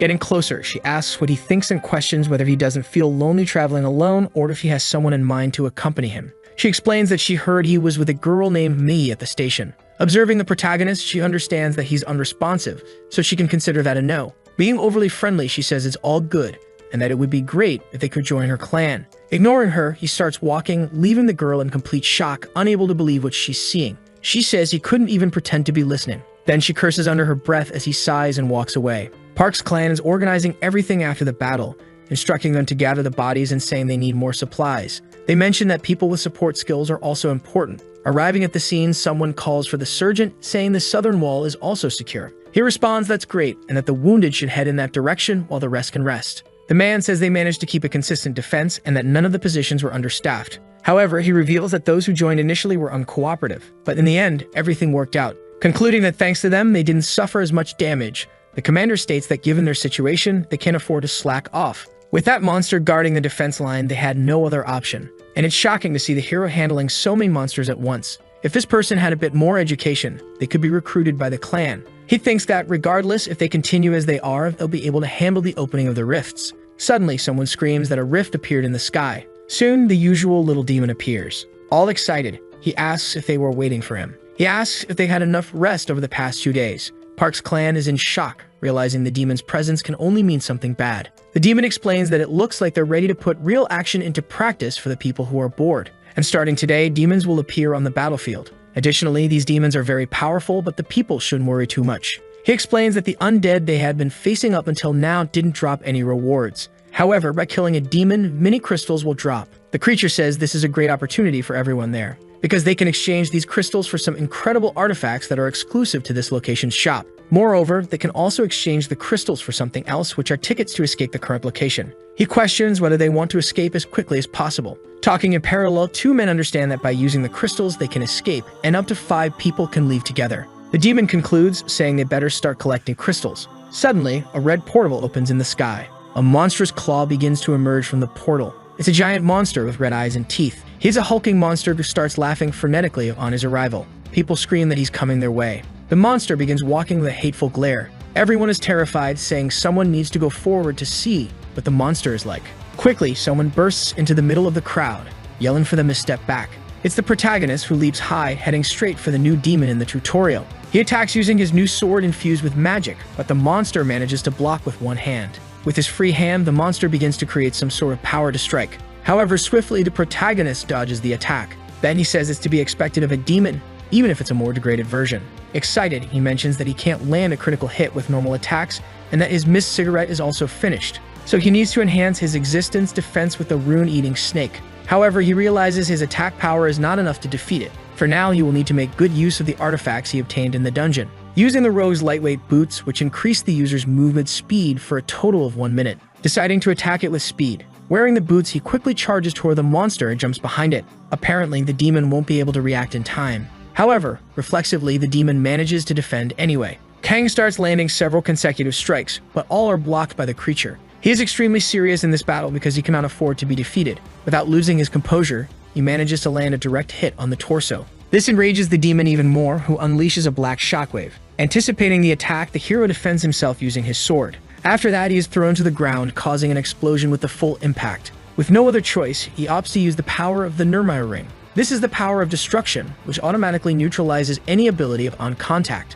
On the bridge, everyone watches as the protagonist faces the demon alone. The sergeant of Park's clan wonders how strong he has become, and his leader says they need to be ready to seize this opportunity. He asks if the leader wants them to attack, and the captain says that if they don't, others will take their place. Quickly, they all rush down to chase after the monster. While watching the fight, Jimmy asks her leader if they should help the protagonist. But Shia, in turn, says she prefers to wait for now. The woman states that she wants to see Kang's capabilities at the moment. Meanwhile, he is battling the demon. Several people are surrounding him. Mockingly, he thinks about how shameless these people are, and that the demon could use its racial ability at any moment. He cannot afford to be distracted by the people around him. The demon is at least 5 times the size of the protagonist, yet he remains unfazed, wondering why the demon hasn't used its ability yet. Demons have vastly different racial abilities depending on the individual, making them unpredictable. So he questions why the demon hasn't used its racial ability up to this point, wondering if it's a creature that utilizes area attacks. Suddenly, the demon begins to build up its attack.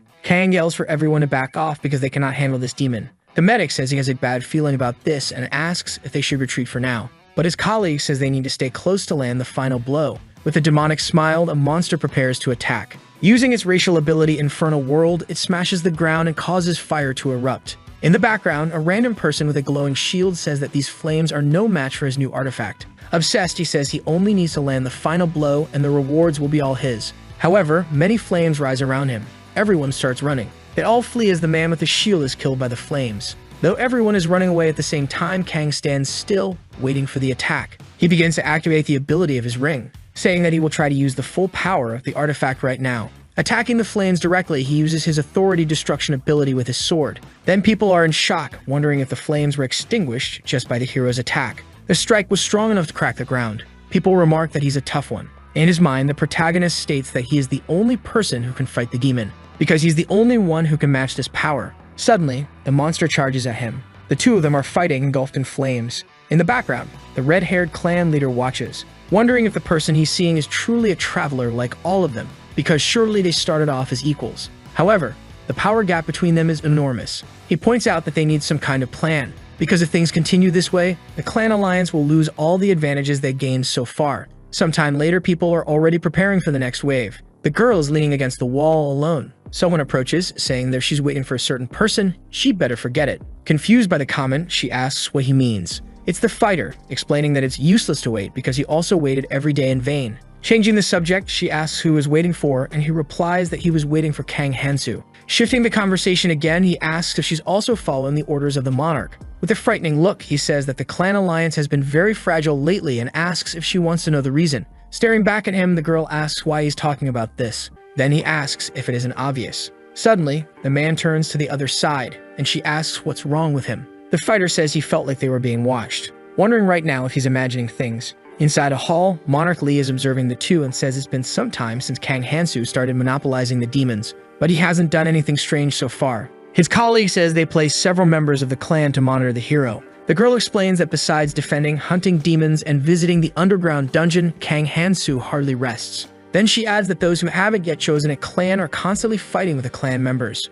The monarch says that's expected since someone like him doesn't have a clan either. In other words, it's more natural for problems to arise because even the clan alliance follows Kang Hansu's orders. Some people begin to enter the hall while the man explains that he's prepared something for this. Smiling, he says that for the sake of their future plans, this cannot continue. Several people begin gathering with everyone in the hall. With open arms, he asks if they can start discussing the future of the clan alliance. Elsewhere, a monster lies dead with two of the protagonist's weapons stuck in it. Kang Hansu appears tired after many battles. Throwing his needle to the ground, he says it's useless at this point. Sweating profusely and exhausted, he says that with this, the total is 60, and you can finally get the top-tier artifacts sold in the crystal shop, because most of these artifacts are exclusive to clans and have great effects. However, if the crystals fall into the hands of the clans, it will definitely lead to disputes, so he needs to nip this in the bud now. Observing, he says he has another, larger objective as well. Then the system notifies the exchange of 60 crystals. He comments that he can use most weapons, but it's better to use those he's already more familiar with. So he decides to purchase the weapon Judgment of Dekratos.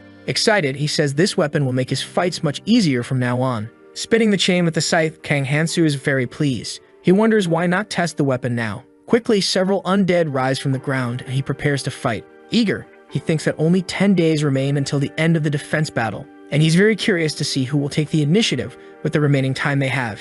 10 days have passed. With a menacing smile, the demon says that this time the travelers will certainly keep things interesting here. He states they prepared a grand event for those who can survive the longest. Many people are shouting, demanding to know what's happening since the next monster wave hasn't started yet. Several monsters were killed during these days. Suddenly, another monster appears. Multiple demon bodies are fusing together inside the fortress through a portal. They are merging into one monster. This is the hidden mission within the central island. All of them fuse into a demon woman. Upon awakening, she's already excited to fight, wearing black flames as clothing. She starts laughing maniacally. The little demon says that if it were up to the people, he wouldn't get too close to the fortress walls, because it's not like they can escape from there anyway. He then affirms that only two options remain. The first is that they can stay in place, resisting the attack of the undead, and then use the crystal to escape. However, the undead now are different from those they faced before. This way, they can anxiously await the undead. If they don't want the first option, they have the second, which consists of facing the Demon King that has been summoned inside the fortress. Shocked, a man asks if it's really the Demon King, and the woman says they never mentioned that before. While they argue, the demon states that he wanted to bring the Demon King. But the demon clarifies that he didn't summon the Demon King earlier because there was a high chance he wiped everyone out, but it was inevitable at some point, notifying them that the crystal will be activated in 30 minutes. He explains that it can only transport 500 people. In other words, half of the people there will be left behind. An important detail is that if they manage to defeat the Demon King, everyone can leave. And as special as this event is, he will eagerly await the outcome. He will patiently wait for everyone's decision. Frustrated, the medic says that all he thought he needed to do was survive for a month. Suddenly, someone starts clapping. Lee the Monarch says they should make the most of the 30 minutes and use the crystal to escape. In the background, the boy with glasses says he knows the man just wants his own clan to escape in the end. Then both stare at each other in silence. Responding, the man questions if it wouldn't be better to defend instead of advancing recklessly. They must think of a way to save the majority of the people. The man comments that this must be the monarch's idea, caring only about keeping his own people alive, no matter what happens to the others. Without showing any reaction, the man asks if he has any other plan. He notes that the demons on the first day wiped out dozens of them with a single attack. He wonders how they could defeat the Demon King like this. And what about the others? He asks if they would rather survive and move to the next island together. With a frightening expression, the guy questions if he's more inclined to rush toward his own death. The boy and his colleague fall silent. In the background, a girl is nervous, realizing the atmosphere has completely changed.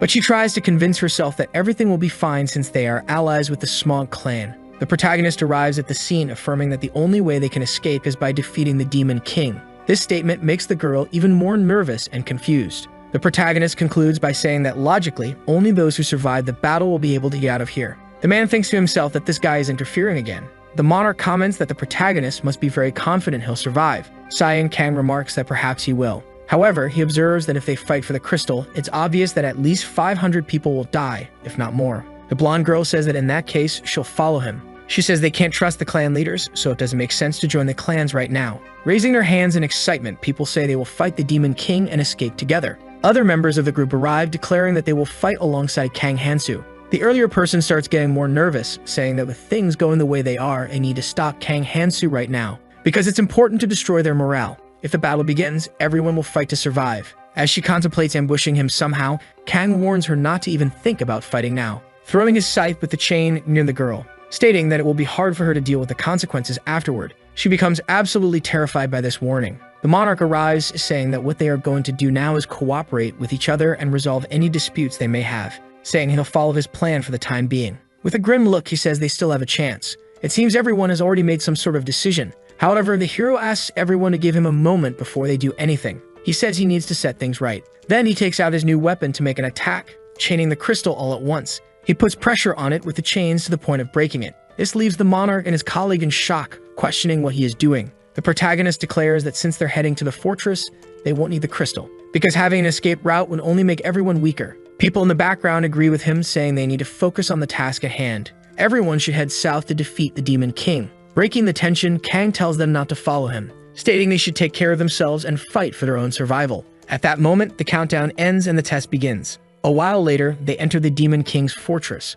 Inside, the sergeant remarks that this doesn't seem to be the same fortress he saw before because it's completely different. The atmosphere is dark with a purple hue and many candles lit around. There are numerous lit candelabras as if it were some kind of church. And the fortress is enormous, so large that there isn't even proper lighting to see the end of it. Just seeing this place already instills fear in people. Excited, the Demon King says it's been a long time. He says that if they came here to have fun, he can't let them leave now. Quickly, the doors slam shut, scaring everyone. The system notifies that the fortress has indeed been sealed. The ground begins to crumble rapidly. Several monsters start climbing up from beneath the floor, resembling undead goblins with a grotesque appearance. One of the people there is terrified. She screams for help as the monster charges at her. The protagonist's weapon strikes the creature.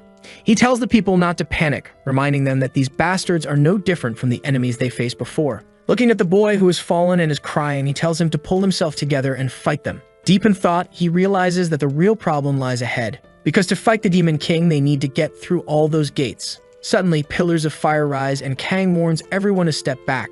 This is the gatekeeper demon with a murderous aura ready to fight and defend the fortress. Several fire demons begin to emerge. They are preparing to battle and protect the area. As they start attacking together, the protagonist orders everyone to get out of the way. A thick cloud of dust rises. With a serious expression, Hansu instructs that they must face the enemies separately. He tells those responsible for buffs to retreat to the back. Meanwhile, the long-range attackers should take their positions, concluding that those who aren't skilled enough should focus on guarding the perimeter. Park warns him to wait, as advancing recklessly could put everyone in danger. Ignoring him, the boy charges ahead, alerting the left flank that he's starting the attack. Kang knows this monster is based on the Abyssal Guardian, and despite still being relatively weak, its movements are quite similar. Therefore, he can easily predict its attacks. He throws his chain toward the monster, stating that he can now use the full power of Decratos. These chains can extend for dozens of meters. This is the power of the weapon the protagonist obtained. Using the suppression ability, he starts exerting pressure with the chains. As a result, the monster kneels.